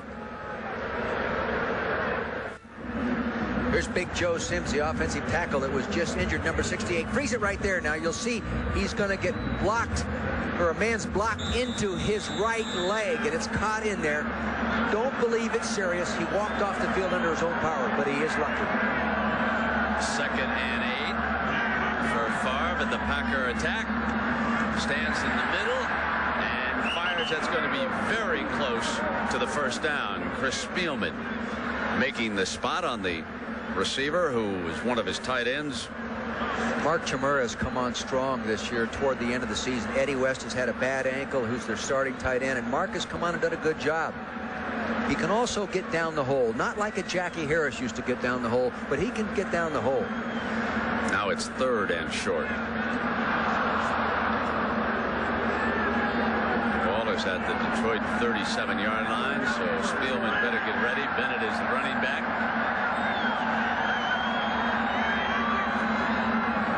And Bennett will take it outside, and it's going to be real close. I think he may have been short. It was Spielman who came back over to that side to make the play. He is really something special, this guy. In preparation, he's in the office at 6:30 in the morning studying tapes, works extremely hard. He's upset if somebody else isn't working hard. A real leader on and off the field. Just loves to play the game the way it ought to be played. Top middle of your screen, number 54, working inside out. Keeps his pads there. He stays behind the ball carrier so he cannot cut back on him. Prevents the first down. They're going for it. Yes, and Levens checks in again. He was not in the backfield. Remember, he's the lead blocker, so he'll lead Bennett this time, and Bennett is stood up. They went to the Levens side. The Lions read it perfectly that when number 25 came on the field, they were going to follow his block with Bennett. They stacked it up, and again, Spielman went to work. Excellent defense that time. As you used the term, stacked it up. See, they didn't get any movement, Brent, and they couldn't get up there. No cushion. You can't cut back. You can't get outside. So Detroit takes over on downs. We'll be right back. We go back to the top of the broadcast. We asked Dick Vermeil, how will they replace Sterling Sharp on the Green Bay side of the ball? He told us, and they have done it fairly well. But we never expected Barry Sanders to be taken out of the Detroit attack like he has been here today. And if the Lions are to climb back in it, you would have to think that number 20 is going to have to step up and start making some plays. Craig is going to throw it on first down, deep down the right side. Moore with one catch, grabs one, and he's down at the 26-yard line. Great timing. Great timing. Of course, that great 7'2" leaping ability as a high jumper, but he just timed that perfectly. And Evans, Doug Evans, who's covering him, didn't get the same type of leap. Look at that. Great time. 1 foot in, the other foot in. There he goes. Herman beat him for a touchdown last time. Take a look at the reverse angle, right side of your screen. Look at this young man leap. Wow. Good timing. Good. Only their 4th first down, and Moore now comes in motion to the left side, and now Barry Sanders stacked up again by the defensive front. It's Sean Jones, who's meant quite a lot to this franchise. He wants a little applause there. Now, here's the lowest rushing totals of his career. And you can see we are working on the all-timer right now.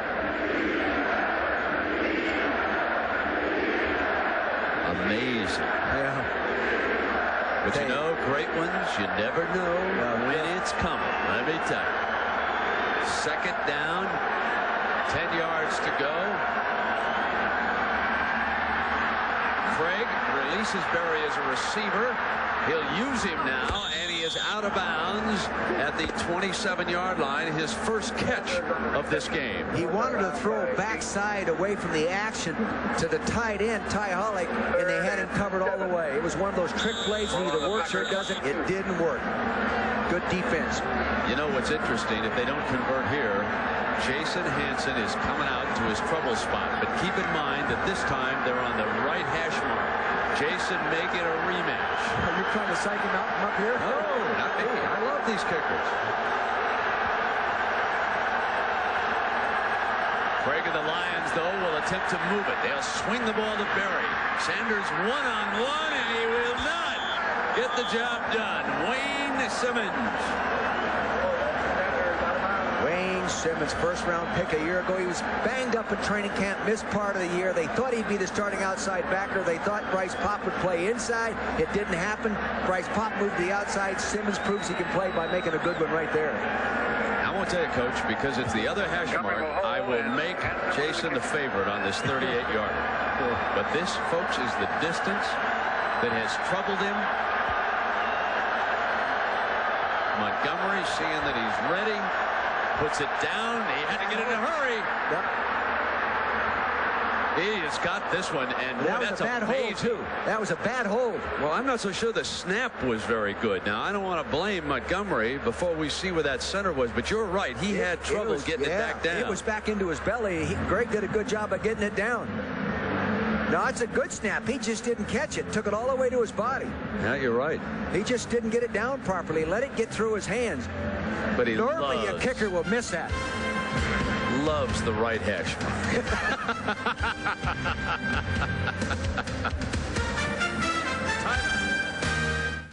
That with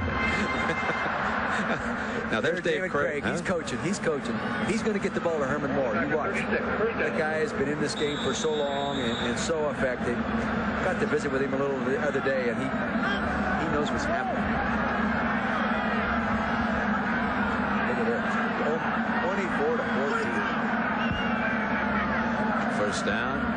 There's a fake now, and Favre throws back to Brooks. That's his third catch of the game inside the 45-yard line with a first down. Ryan McNeil makes the stop, but it's a 20-yard gain, Green Bay. And that's really tough against those zone coverages because you can cross through those zones, find yourself a little hole, and he snaps it to you. Action going one way, receiver coming the other way. Here he comes, Brooks across. He came in motion to shorten the time that it takes him to get across the field. Spielman tries to pick him up. Look at him catch that ball with his hands. Cobb in motion out of the backfield. Favre is sacked at the 46. That's the first sack by Detroit, and it is Tracy Scroggins who will get credit for that. Good pressure. He wanted to throw the seam pattern back to his left side. It was there, but he just didn't get the time. It's his turn to throw under pressure. Craig has been doing it. He pumps left, and here comes Prochet, and here comes Scroggins off that left side. Yeah, darn near fumbled it. 2nd and 17 after the 7-yard loss on the sack. Brooks is slotted off to the right. Favre looking in that direction. Got him again and out of bounds. Man-to-man coverage. Man-to-man coverage. And did you see the use of his hands that time, Brent? Real soft hands. Fine young receiver. Not a Sterling Sharp. Sterling Sharp is so strong. Maybe the strongest physical guy, upper body. He weight trains with the linebackers. But this guy has a gift. Those real soft hands. There's the guy that has the total package.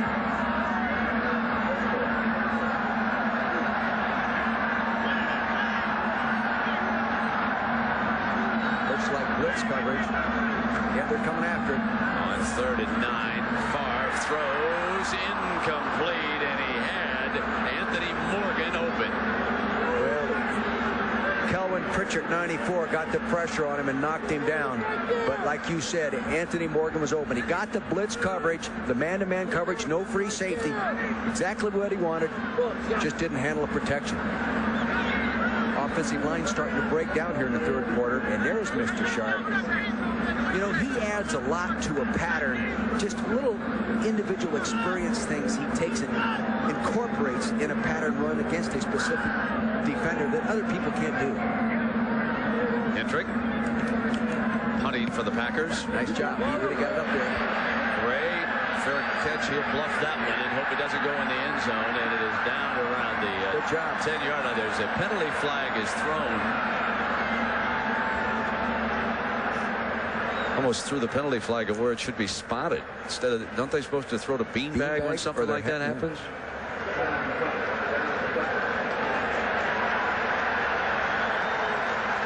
Oh, you know, they're saying personal foul down there.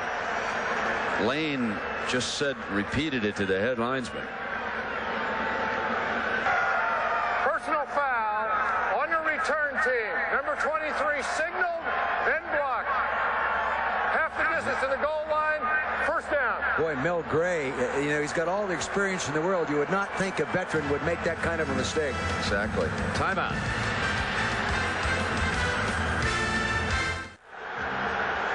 Well, it looks kind of cheap.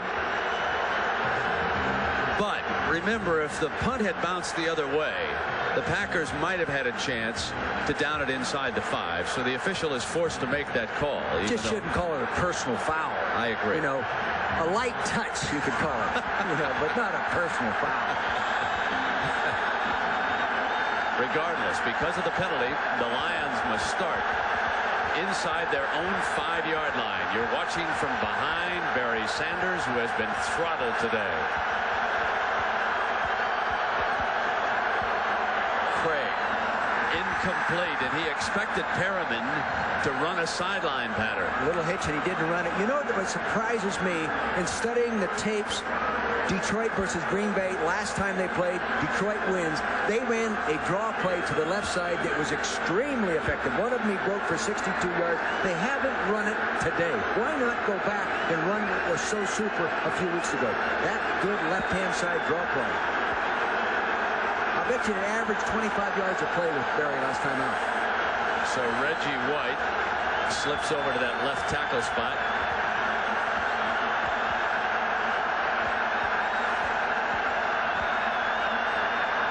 Craig gets it into Barry's hands, and Barry battles for maybe a 1-yard loss. George Coombs was working on him on that side. Lomas Brown, one of the finer offensive tackles, doing a good job of pass protection. And this guy is the lightest offensive tackle playing in football, I bet right now. There he is, 75. Anshan Jones, he sits there firm. He wants to get there. 2 All-Pros battling each other. He weighs 260 pounds. He looks like a tight end. He really does. But he says he's had a knee problem, and it helps him to play a little bit lighter. 3rd down and 11.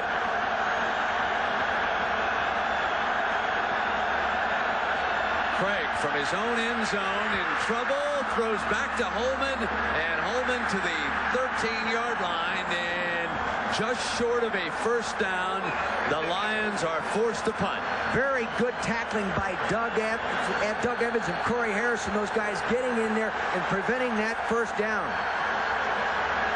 Big play right there. They're going to get the ball back in good field position. The key to that play is the fact that it gave Montgomery some punting room. He'll now hit this one outside of the end zone. He has a long of 64. It'd be a good time to get it, as long as he gets it up there in hang time. Brooks standing back at midfield. That's not a good one. Late fair catch signal at the 46-yard line, and a reminder that tomorrow night, bring in 1995 with a special hour of America's Funniest Home Videos, followed by a brand new Lois and Clark, then the world premiere movie A Dangerous Affair, all tomorrow night right here on ABC. Well, the Packers playing with a short field this time and 2:13 to go. They lead it by a touchdown. The only touchdown we've had in this game was on Green Bay's first drive of the afternoon. Now there's some Packers. Yeah. Yeah, Scott, I didn't think he came to the game. First and 10. Here's the hand to Bennett. You know, I don't want to get too personal, but my son Scott was getting ready to switch his allegiance from the Cowboys to the Eagles, and I think you just ruined the chance. You read. I know he loves to come to the game here because he made that one trip this year to come to the game. And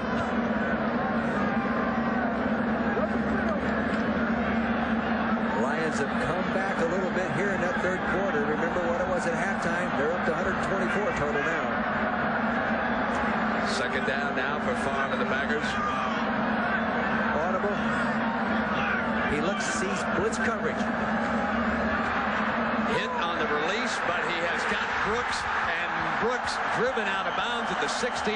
But here, folks, is a quarterback showing you what it's like in the National Football League.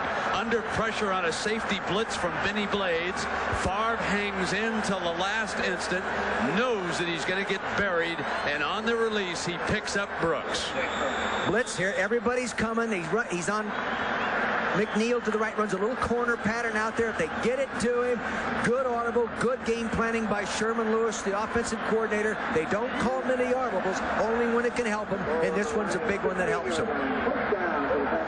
Nicely thrown right on the money. Almost lost it.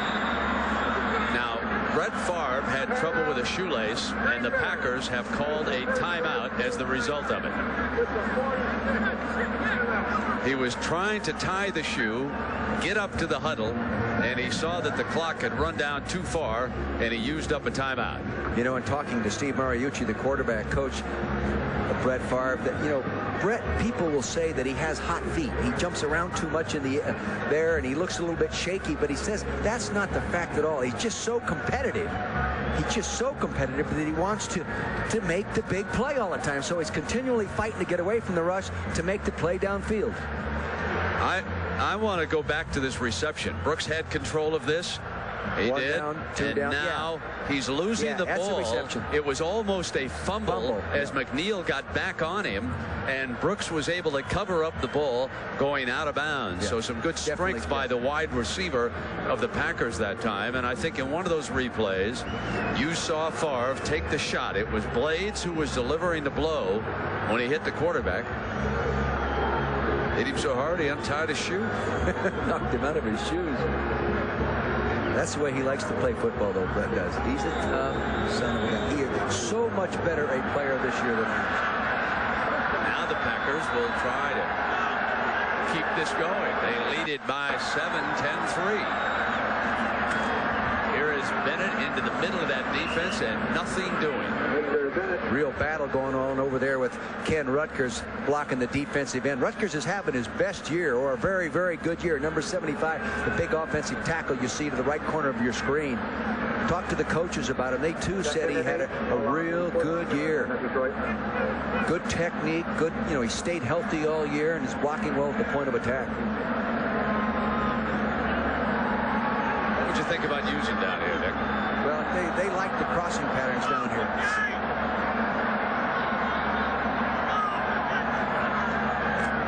Favre waits for the cross. There. Oh, incomplete, and it is dropped by Anthony Morgan. And ladies and gentlemen, when you don't have Sterling Sharp, you do lose a go-to guy. There's no question about it. He took his eyes off the football. He's all ready to run. Plus, when you're running a crossing pattern, a shallow cross, you're in front of linebackers. So you're thinking about getting that ball caught. Here he is coming underneath. See it zone. They turn him loose. He's underneath. Concentrate on his head. See that? See that head turn? See, he's got to look that thing all the way in and get it tucked away. And Morgan, look, he's third down.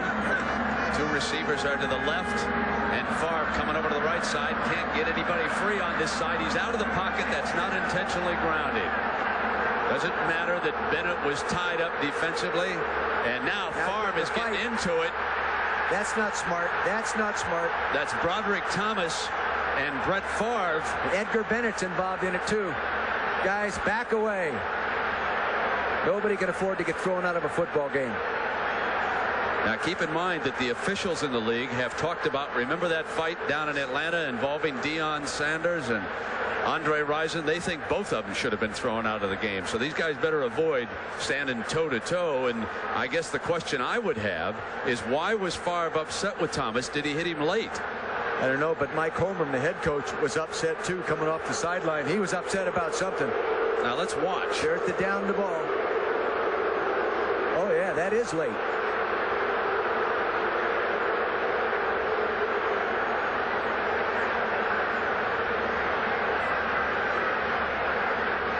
This Broderick Thomas right there, and then Favre comes up to talk to him there about it. He says, you know, I don't like that. Take that. Well, we said earlier today that Brett Favre played this game like a linebacker, and that was the reaction of a linebacker. There are very few quarterbacks who will come up behind a linebacker, push him, grab him by the face mask, and say, don't do that again, pal. Well, in the referee's meeting, officials meeting last night, we specifically asked about that. You're allowed one step. He took more than one step when he shoved him. Chris Jackie with a 32-yarder nails his second field goal.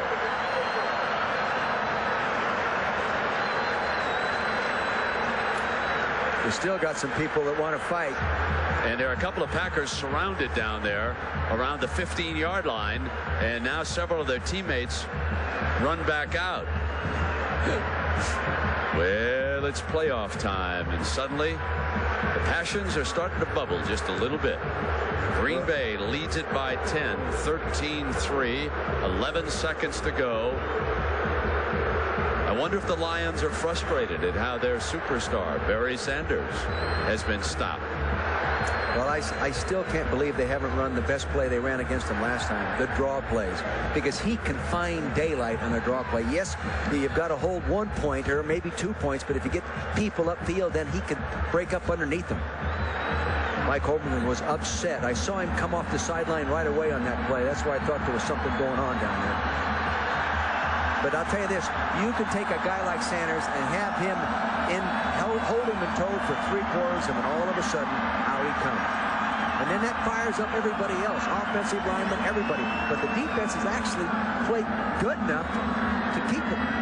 Now, watch as Favre releases, and Broderick, as Dick told you, taking one more step, and then with meaning pushed him down, and that's why Favre objected to the way he was handled. He first looked to see if the penalty flag had been thrown by Lane, and it had not. Of course, if Lane was a quarterback at Missouri, he used to run the option all the time. He used to get hit all the time. Where's Broderick? He's a strutter. Yeah. Now, there's Mr. Dangerous. Mr. Mel Gray back there. See what he can do now to light a fire. Well, he's done it 6 times. He's returned it the distance, Brett. Not many people have done it that many times. Short and high. To the right from the 14-yard line. Slips on that first step. Now he's got an alley. Now he can explode to the right. He's across midfield. Jackie to beat. He'll get around him. And now he is finally forced out of bounds by Tim Houck. The young man from Montana gets over and saves a touchdown. A 68-yard return by Mel Gray. As the third quarter comes to an end, watch Gray, a little misstep, and now it opens up on the right side. And 24, Houck, you will see him in pursuit. He eventually is going to get over behind Jackie and get him out of bounds. Back with the final 15 minutes after a word from our ABC stations.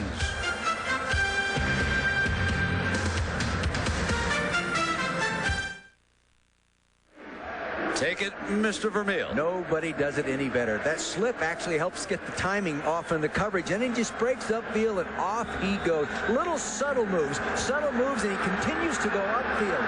Nobody does it any better. And now the Lions will attempt to cash in on that return. The ball inside the 20-yard line. We start the fourth quarter, 13-3. Packers with the lead.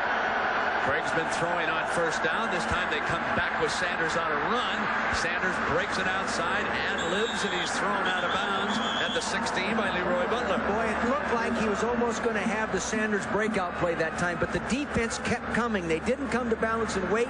They kept coming all the way to the line of scrimmage, all the way to the sideline. And what Frick Shermer told me about the sideline, they're ignoring the sideline. They are not using it as a tackler.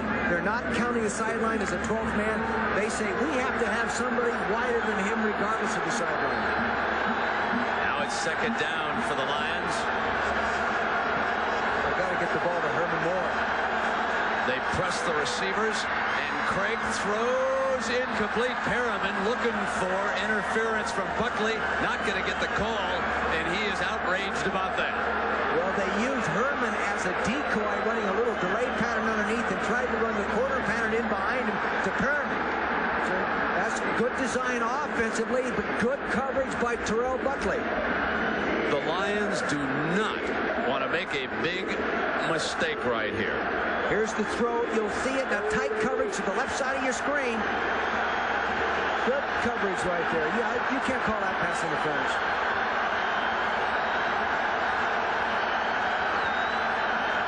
Now it's Craig.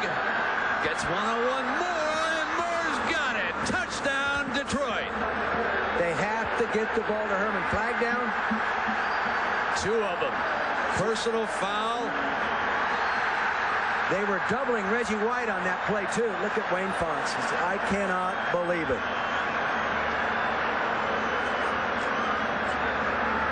Now let's wait for Lane to sort this out.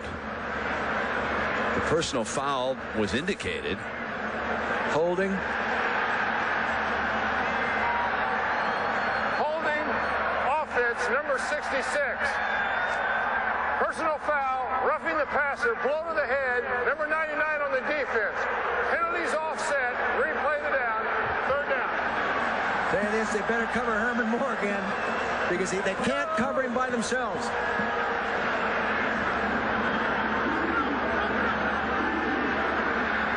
Well, take a look now at roughing on Craig, and this is Davey. Yeah, that's not smart football. Here he is, a four-time academic All-American in college, making a dumb move. 3rd and 7, and Moore comes back out to the right side, and this time they get Evans over on him. They've got to roll the coverage to him. They better not go single line. Off a fake, Craig looks back. He's got Holman inside the 5-yard line for a 1st and goal. Excellent call by Dave Levy. See, they got the 2 wide receivers out there. They double them up, short and long, tight coverage. They go to the inside receiver there.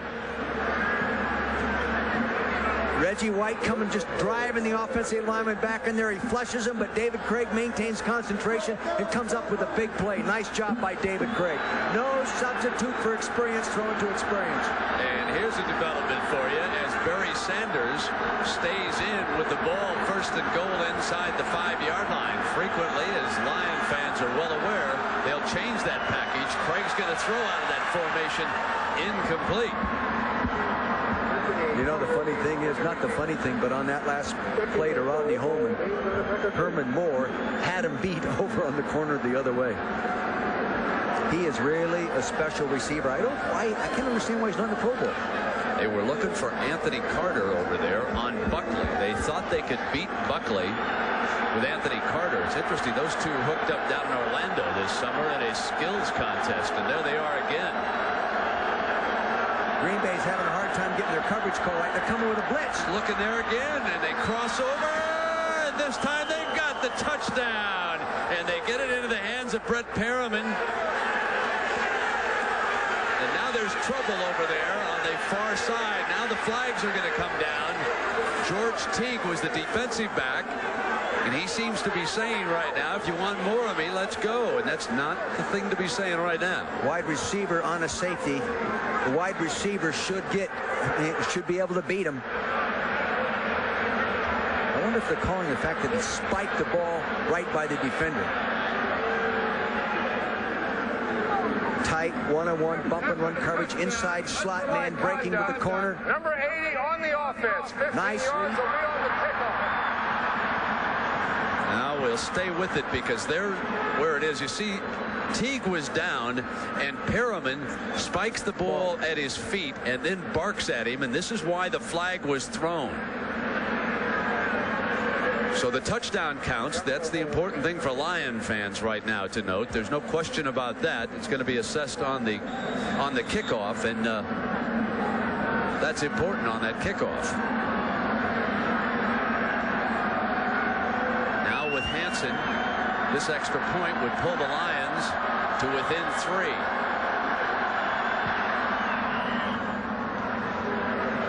So the second half, we've had a little more flavor, haven't we, folks? And they're saying, just calm down, just play the game. A lot of time left. Now, here's the meaning of the Perriman foul. Jason Hansen is putting the ball down on the Lions' 15-yard line. This means that Green Bay could wind up playing with half a field right now. Brent, my experience in this kind of a kickoff situation as a coach, normally for some reason the return team gets a better return than they normally get. The coverage team does not do as good a coverage job. Now there are Jordan and Harris, Dick, and they're standing at the 20-yard line. Talk about shortening the field.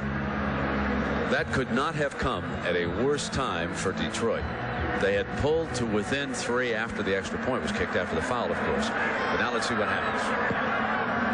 That's a good high kick. That has good hang time. Harris from the 30-yard line. Harris to the 47-yard line. And going again. That's stupid. Get back on the bench and play football.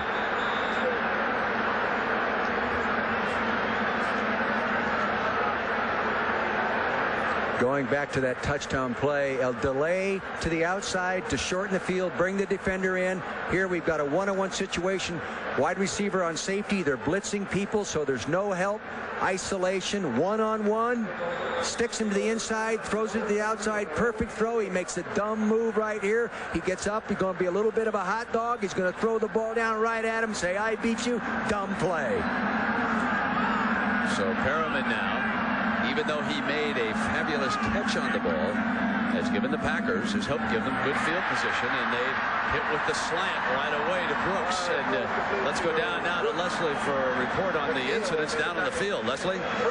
Brent, emotions are really running high down here. Wayne Fontes was complaining to the officials, saying that this type of thing has been going on the Packers side of the bench, and why haven't they noticed that? It took a couple players to calm Perriman down. We'll see what happens, Brent.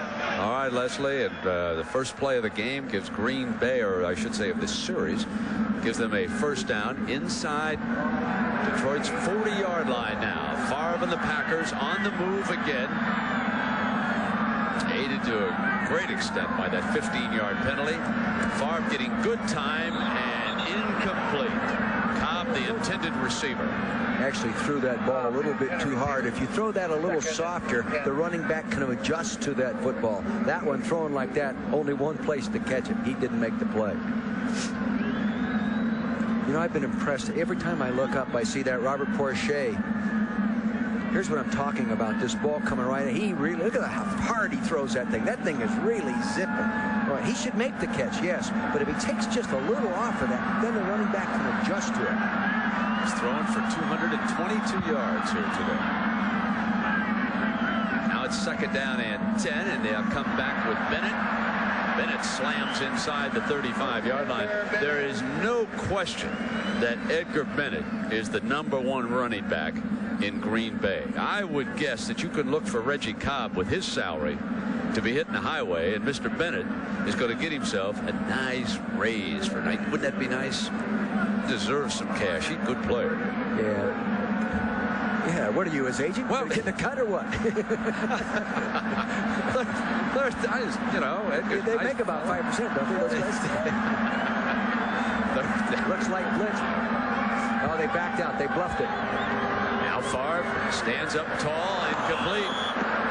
And Bennett throws the difficult ball real well and misses the easy throw right there. He's mad at himself.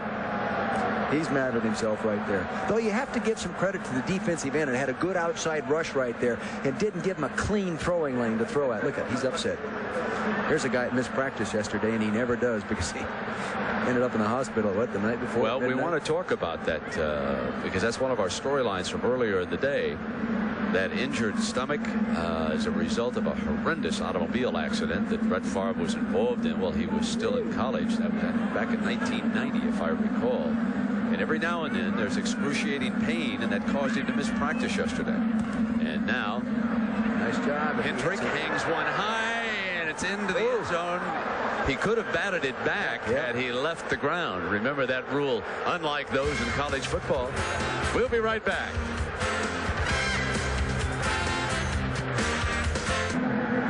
Well, the Lions have been more productive here in the second half. No question about that. But they still trail it by 3, 13-10, 11:50 to go in the final quarter. And now you see Reggie, he camouflages his spot until the last moment. Then he sets down. The Lions and the coaching staff cannot get a read. Now Craig, knowing where he's set up, makes the call up at the line of scrimmage. Number 92 has been a thorn in their side all game long. They'll try Barry Sanders. He slips the first tackle, and then he slips himself. Excellent defense by Don Davey, the defensive left end. Awfully good job. He maintained his leverage with his offensive tackle, worked inside out, upfield, and kept pushing Barry to the outside. Linebacker was there. Nice job by Don Davey. That's the way to play that position. Fewest yards rushing in the playoffs. The Lions with Barry Sanders being held to -9. He's carried 11 times for -5 today. The only number that's important will be his next carry. And now Craig fires more right side, and it was well defended by Doug Evans. Excellent job by Doug Evans. Boy, what a lot of pressure on a corner trying to cover a guy that fast, that big, and that can leap like he can. Boy, that is a lot of pressure. He does a good job. Now, remember, that's the last time he can touch him, ladies and gentlemen. He's got to cover him now. He does a nice job on that. Excellent technique and good coaching by his secondary coach, Dick Duran. Third down. Craig needs 12 yards.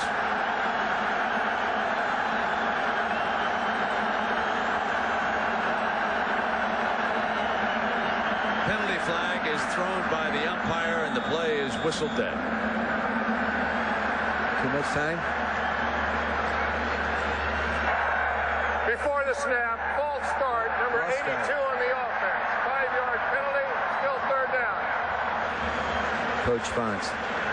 What a good guy to visit with. Really open guy. You ask him a question about his game plan, he gives it to you. He's not concerned about you running off and telling some big secret someplace. A trustworthy guy and fun to visit with. He's done a good job there, but they're always after his rear end. I mean, he just can't please everybody there. He said, does my locker room seem like a disgruntled locker room? I said, no, I think the morale seems great inside. He says the rumor around town is we're all unhappy. Third and 18 for Craig and the Lions.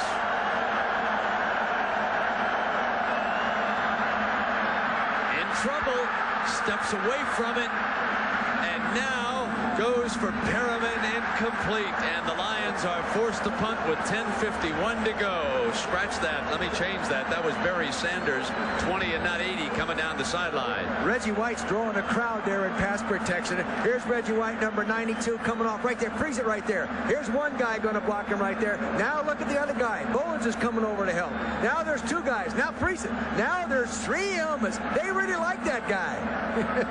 Boy, I'll tell you, you better put three guys on him. And now Brooks standing at the Green Bay 45-yard line.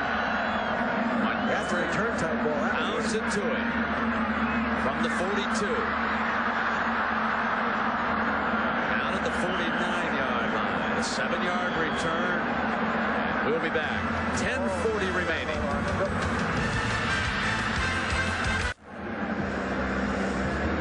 Welcome back to Lambeau Field. At the top of the day, one of the storylines, how well would Brooks replace Sharp? When you look at the raw numbers, you will see that Brooks has done a pretty productive job. He has caught the ball and handled it about as often as Sharp did in their previous two meetings. The first one down in Milwaukee and the second one over in Detroit. But if you also consider what Sharp meant to Green Bay in last year's playoff win, and how high scoring the games were with him in the lineup, you'll see that the whole tenor of this game changes without him. And now on 1st and 10, here's the pitch to Bennett. Bennett slashes inside to the 49-yard line. And let's go down to Leslie. Brent, you were just talking about what a great job Brooks has done. You probably know he broke all of Sterling Sharp's records at South Carolina, where his nickname was the Shoe-In. Well, I'll tell you this. I was in Detroit when it was announced that Sharp was injured and not going to play, and I'll guarantee you it influenced the defensive coaching staff at Detroit. I'll tell you, they all of a sudden developed smiles on their faces, and it's just a few days away from playoff time. Second down now for the Packers. Favre rolling hard to the right, throws back for a first down, and that time Morgan hangs on to the ball. It's a 13-yard gain and a first down. I'm going to go back on that story. I happen to be talking to Max McGee. He works on the radio broadcast. Former great receiver, caught those touchdown passes in Super Bowl I. And Max was saying he thought the rest of these receivers, like Morgan right here, would pick up the slack in the first game when you miss a superstar. He said, I always remember when Paul Hornung wasn't able to play. He said, we'd always kind of like rally around. We always knew we had to play just a little bit harder. And now that might be happening here today on the part of the Green Bay Packers. Certainly the defense has picked up the slack against Barry Sanders. A low-scoring game, and now Favre snaps one, and again there's Brooks. He audible inside the 30. He audible to that. He saw what he thought was going to be a quarter, four deep defense, so he just audibled and threw the quick hitch. There is Sterling Sharp. And in the playoff a year ago, 5 catches for better than 100 yards and those 3 touchdowns, including the game winner. So what happened when you lose the superstar is the Packer coaches said, look, we've got to keep the clock running. We've got to keep the ball out of Barry Sanders' hands. It's better if we play him in a low-scoring game. That has certainly happened here today. With 8:30 to go, it's 13-10. Favre, short pass for the first down. He's got Morgan. See, he's audibling to that, Brent. Detroit has been playing a lot of rolled-up double coverage. Roll the corners up, safeties deep. Now they're backing the corners off, so he is going ahead and audibling to that play and just taking what they gave him out there. I'll show you what I'm talking about right here. See, normally the corner was line here and the safety's here. Now the corner's backed off, so they're just running the little quick hitch. They don't like to play a lot of this coverage. This is one of the reasons. They feel they're not that strong at the corner position. By rolling the corners up and backing them up with the safeties, they feel stronger. Now the Packers inside the 20-yard line have a first down at the 17-yard line. And this is Reggie Cobb, and Cobb's going nowhere. The old lag draw play, a good play by Kelvin Pritchett. I've been impressed with the defensive line, Brent. Those guys have played well. Robert Porcher and those guys, Spindler, and they've done their part. They really have. They've done a good, and especially number 91. I see why they say he's their best defensive lineman. Well, you know, it's interesting that everybody, including you, told me how effective the screen pass was for the Green Bay Packers. It's been virtually non-existent. Spielman blew up that one in the first half, and they really haven't gone back to it. It hasn't been there, has it? Second down now. It has not been there, but you may see it soon. 12 yards to go. Favre snaps one to Shimura, and he's inside the 15-yard line where Chris Spielman has the coverage on the tight end. And, of course, a reminder that when we finish, we'll be going back to John Saunders in New York. He's with Boomer Esiason, and they'll set the table for the next one. Kansas City and Joe Montana against Miami and Dan Marino. I'm going to tell you what's going to be tough in that game, folks. It's going to be tough for Miami to beat Kansas City twice in a short time frame. I don't care who it is in the NFL. Coaches, players, you got your hands full if you've got to come back against the same team that you've beaten in a short time frame. That is not easy in this league. 6:26 to go now. Favre dumps Bennett, and Bennett is smacked at the 11-yard line by Johnson. See, he expected the zone. He wanted to dump it underneath to the running back in the zone. They read it quickly and just jumped on it and swallowed it. No gain. Good job that time by Michael Johnson. A lot of experience at that linebacker position. Excellent, excellent football coach on that screen right there. Great demeanor about him. Real good rapport with the players. He can get really whizzed at him and then be telling them a joke about 5 minutes later. You know, I love it when you talk dirty to me, Coach. But you know what I'm talking about. Yes, He can be on some guy's rear end and chew him up, and then 2 minutes later he's smiling. You know? 45. And here's Jackie. He's going to attempt a 28-yarder. It's good. And the Lions are not necessarily agreeing with the officials down there in the end zone on that call. Spielman is still looking back at the upright, saying, man, that was outside.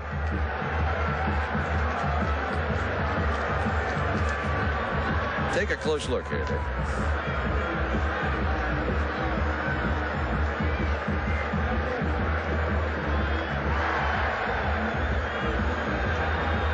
From this angle.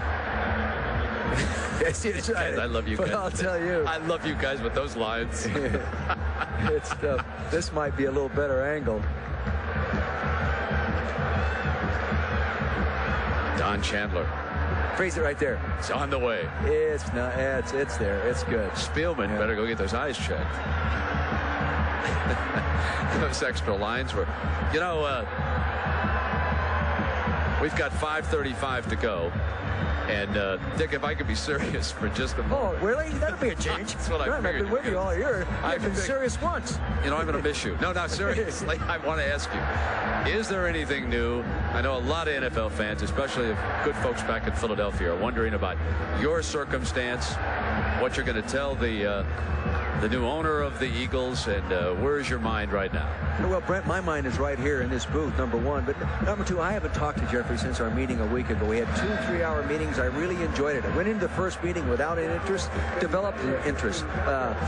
Impressive guy, says what he has in his mind. I liked what he said. I think he's going to be a heck of an owner. He didn't offer me the football coaching job there. He asked me if I'd be interested and consider it. He's going to talk to other people, and that's where it is right now. Well, there's a short kickoff. Along the Lions break it with Eric Lynch. But getting back to Jeffrey Lurie, regardless of who coaches the football team, I think the guy's going to be coaching for the right kind of guy. He wants to put football people in football responsible positions and let them do the job, and then learn as he goes. Dick, I'm not available as an offensive coordinator. Well, I tell you this. I know some things you could be in charge of and do a good job. First down. The ball is just across midfield. Here we go now. 5:27, and Herman Moore is lined up against Evans with 5:27. Craig fake to Barry Sanders. Now he drops it off. And using his fullback and his tight end, trying to bring the ball down the field with Ty Halleck that time. A 15-yard gain. You talk about improvisation. What a great job. Now, Alabama-Ohio State will be in the CompUSA Florida Citrus Bowl on ABC. Monday live, 1 Eastern. And then Keith Jackson, Bob Greasy will be at the Rose Bowl in Pasadena. Penn State playing Oregon. Dick, you and I will be down in New Orleans, the USF&G Insurance Sugar Bowl, overtime, Florida State and Florida. 4:45, 16-10. Packers lead it by 2 field goals. Here's Sanders. That may have been the longest run of the game, and Davey and Butler are all over him. Good discipline, part of the defense. The defensive coaching staff Green Bay has done an excellent job of the principles they're teaching to try to stop that running game. They haven't changed their defensive fronts. Yes, they've moved the key guy around, moved him over on the defensive right side because that's where they like to run. And he's changed. There's Fred Sherman right now. A lot of experience, fine coach. He's been around the league, very much respected by his peers. Second down.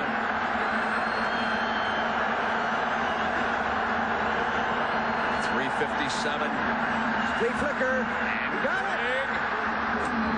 Underneath, he is forced to throw because of the pressure. He picked up Perriman, but he had the deep man. He had the deep man. Really, if that would have been executed within rhythm, Herman ran a little block and go. He had it.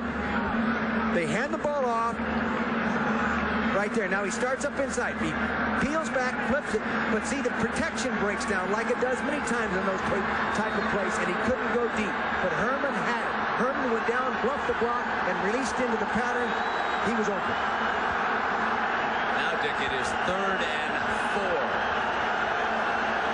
The Lions with 2 downs to pick up the 4 yards. They take 1 and get it done.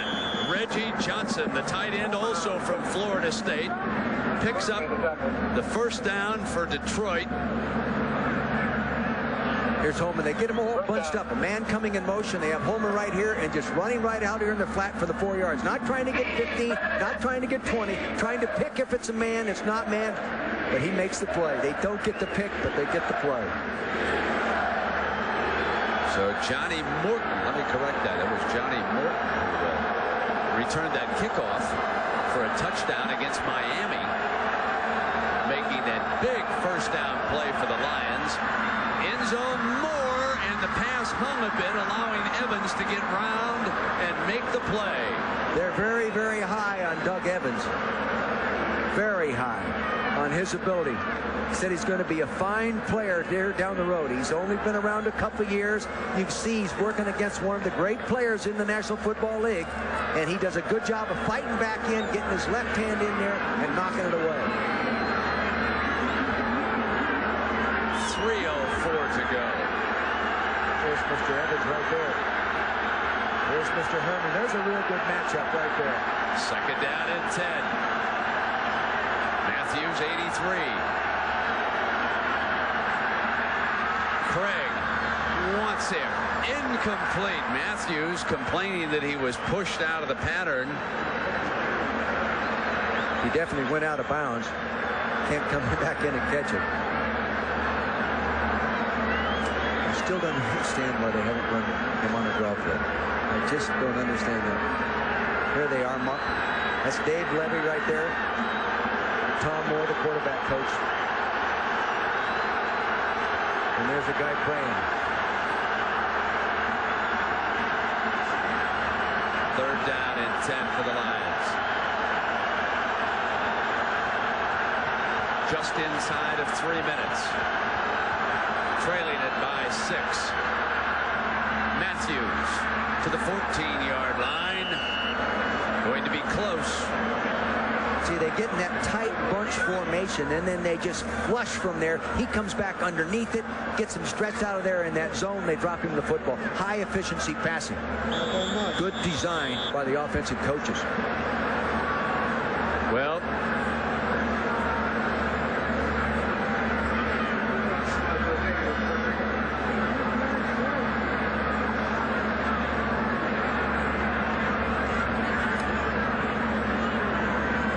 chains out and measure it. At the 2:38 mark and trailing by 6, you know that the Lions know they've got to have the touchdown. The Packers would simply, if they kicked a field goal right here. Timeout. They're calling timeout right now.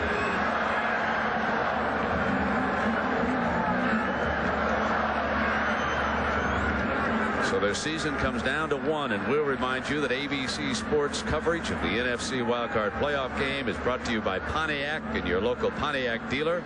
We are driving excitement. By Home Box Office. By Baked Tostitos. You got Tostitos, you got a party. And the IBM Corporation. 2 minutes and 38 seconds to go, Dick. You know, you made a comment a couple times in the first half about, they're still in this ball game, and Green Bay is dominating, and look at all this. There could be trouble. It could be, and right now they're in big trouble. They allowed them to stay in the football game when they were dominating it. Now right now, one play and they're behind. Well, it's amazing how Wayne Fonts and the Lion coaching staff have to feel now that the season's coming down here to one play. They've got to have the first down on this 4th down. One time I was working as an offensive coordinator for Tommy Crowfoy. I called the plays, and he said, whenever you're in a critical situation, don't worry about the play you call. Just give it to your best football player. Does that make sense? Yeah. Would you give it to Barry Sanders? Well, he's not a great short yardage running back because he breaks away from point of attack so many times. But they have him in the backfield now. I think I'd give it to him. See what the Lions elect to do on 4th down. Craig keeps it. Craig goes for it himself.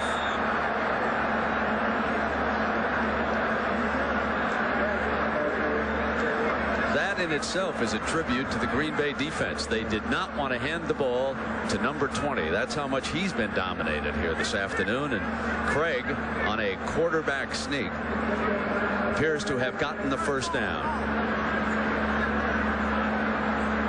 David Craig has never been given credit for how good a football player he is. Kansas City Chiefs wanted to sign him to 2 years. He didn't want to sign 2 years. That's why he went to Detroit. You know what's interesting here, Dick, is that in their first meeting, when Scott Mitchell was injured and Craig took over and stepped up the tempo, I remember late in that game in County Stadium that on a 4th down play, Craig threw an incompletion in the end zone. And now here he is in the playoffs. 2.5 minutes. We're moved up to the north to Green Bay. And Craig has got a chance to pay this one off. This is 1st and 10. The ball is at the Packers' 14-yard line. Matthews turns back 3 wide receivers are to the left. And Craig will look off in that side, come back to the middle, and throw it incomplete. He threw it away. They tried that same bunch formation, and it just flushed out of there. They couldn't get it. Good decision just to throw the ball away. Here's what I'm talking about. All bunched up there. They end up with 3 receivers, and then they just flush, just like this. And excuse my poor drawing like that. But see, he wants to throw it to him, and it's not there. He's got a defender right here on him. No place to go. He throws it out of the back of the end zone. Well, they're going to package the receivers the same way unless they bring Matthews in motion. Now they do bring him down. And he'll turn back. Gives him an overload on the left-hand side, and they'll run Barry Sanders. Sanders looking for daylight is stopped at the 11-yard line. Evans hanging on. That was the draw play, but Don Davey, 99, got his foot as he got up in there. He had the draw if he didn't stumble. Real good job by Don Davey, number 99. Left side of your screen. He grabs his foot right there. See, he just tripped him up just enough to break up the play. The 2-minute warning. We'll be right back.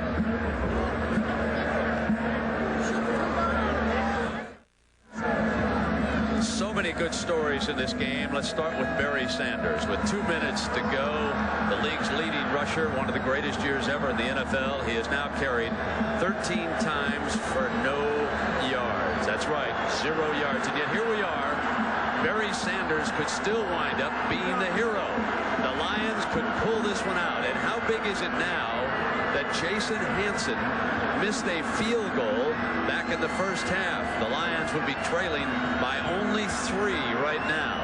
On the Packer side of the story defensively, there stands for Mike Holmgren, number 92, Reggie White down there in the middle of that defense, wanting to make one more big play. We're coming up now with a huge 3rd down and 7 for Dave Craig, the survivor, and the Detroit Lions.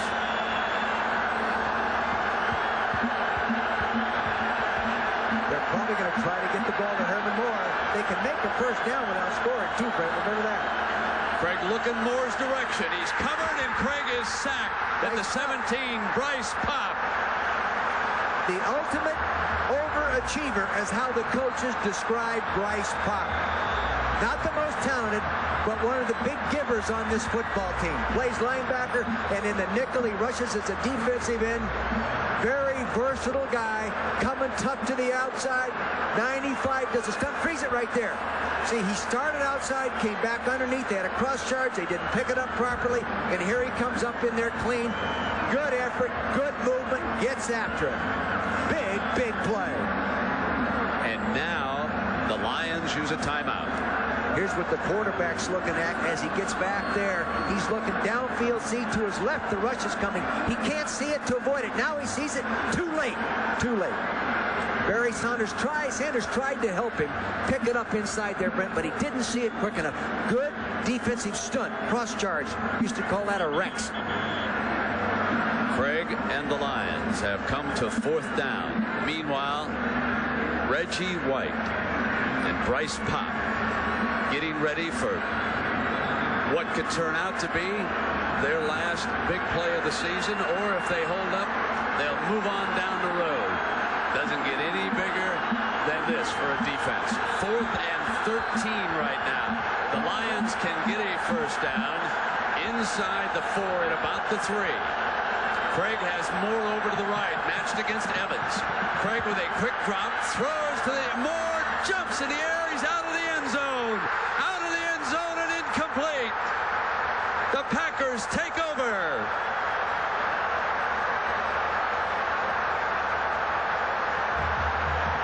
Well, they went to the right guy.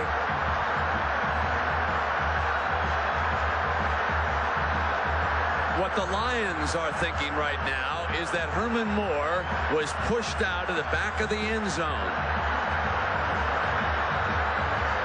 The Lions are insisting that this should have been a legal catch. You take a look at it now on the replay. Moore is coming right to left, right over the middle.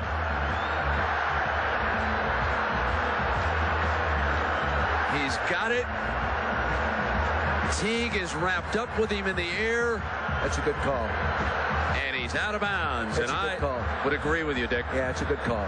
There it is, 1 foot. He would have come down out of bounds with nobody on him, with no pressure on him, no push, no hit. He'd have come down out of bounds. Now the storyline is Brett Favre and the Green Bay offense. They hand to Bennett. All they have to do now is just hang on to the ball. The Lions are down to 1 timeout remaining. Let's check this from a reverse angle. Ball coming down. There's left side of your screen. See, now he's got possession of the ball. He's coming down. See, he would have come down out of bounds. The defender did not force him out. But I'll tell you this, Herb Patera and his defensive staff have done an outstanding job today. Right at you, ladies and gentlemen. Fine football player going up there. Look at him leap.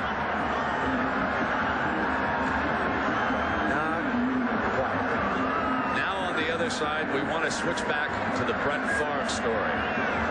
Because here's a young quarterback, and there were some doubters about him. He threw too many interceptions when his career started. He has come back this year to throw 33 touchdown passes. Yesterday, because of serious stomach pain, he passed up the last practice. He has played this game without his security blanket, Sterling Sharp. He has played it with his usual determination and vigor. It has been a struggle. The Packers scored on their first drive of the game, and then they have been handled fairly well in this game. They lead in yardage, but they didn't get the ball into the end zone like they wanted to, as the Lion defense has come after them here today. But nobody would believe that this game would be this close if Barry Sanders had no yards rushing. Nobody would believe that would be close. I don't believe the man we just saw there, the coach, Mike Holmgren, believe it, and I don't think Barry would believe it. Great football player. You know, the term great is used too many times in the National Football League because they're all darn good players. But look at this, ladies and gentlemen. 13 carries, 4 yards. Give Fred Shermer and his defensive coaching staff a tremendous coaching job. 50-some seconds, and then now for Barry Sanders, that is his lowest total ever rushing since he joined the Detroit Lions. And he is coming off a season in which, remember, a week ago, everybody was talking about, will he be the next 2,000-yard runner? The Dolphins kept him away from that goal. Then he came in against a team in which he rushed for better than 180 yards the last time he played them. The weather came up for Barry Sanders. A dry track, sunshine, no rain, and yet he has been held to his lowest total ever. The Green Bay Packers are 7 seconds away from moving on to their next game. And remember, they got that far a year ago and they were beaten by the Dallas Cowboys. Without Sterling Sharp, it gets tougher and tougher with each passing week for this team. And without a better running attack, they have to be able to run the football better than they ran the ball today. But you've got to give credit to Herb Patera and his defensive coaching staff. The Detroit people did it. Both defensive staffs did real good jobs today, man. And there's Sterling Sharp across the way. Coach Bonds. A very disappointing ending for the Lions. They were able to pick it up, came through Thanksgiving in good shape, and now they close out. They could have had a home playoff game. They couldn't get the job done down in Miami. Now they come in here, and for the second straight year, they are going to lose again.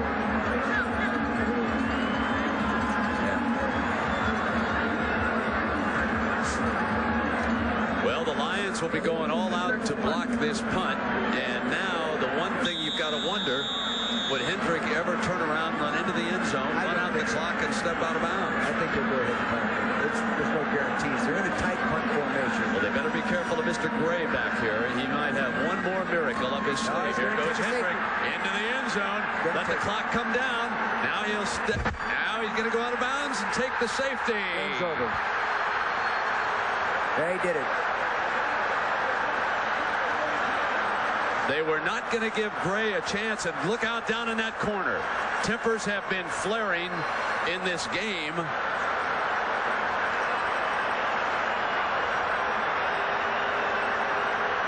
And there's some pushing and shoving. That's stupid.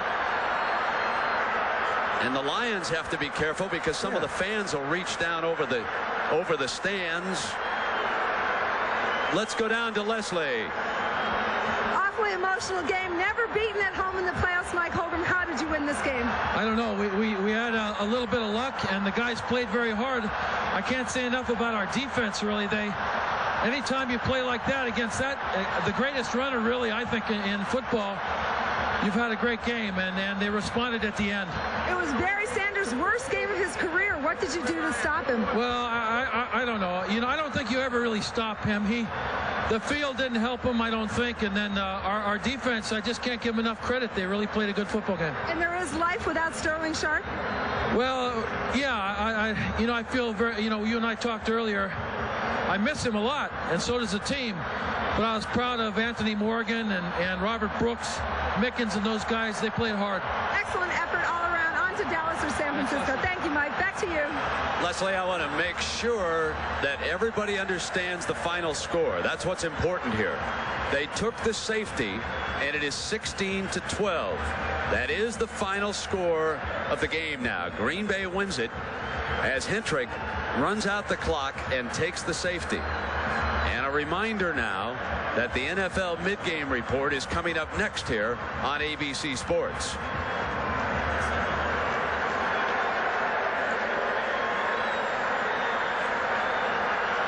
Coming up next on ABC, it'll be Kansas City and Miami. For Leslie Visser and Dick Vermeil, I'm Brent Musburger. So long from Green Bay.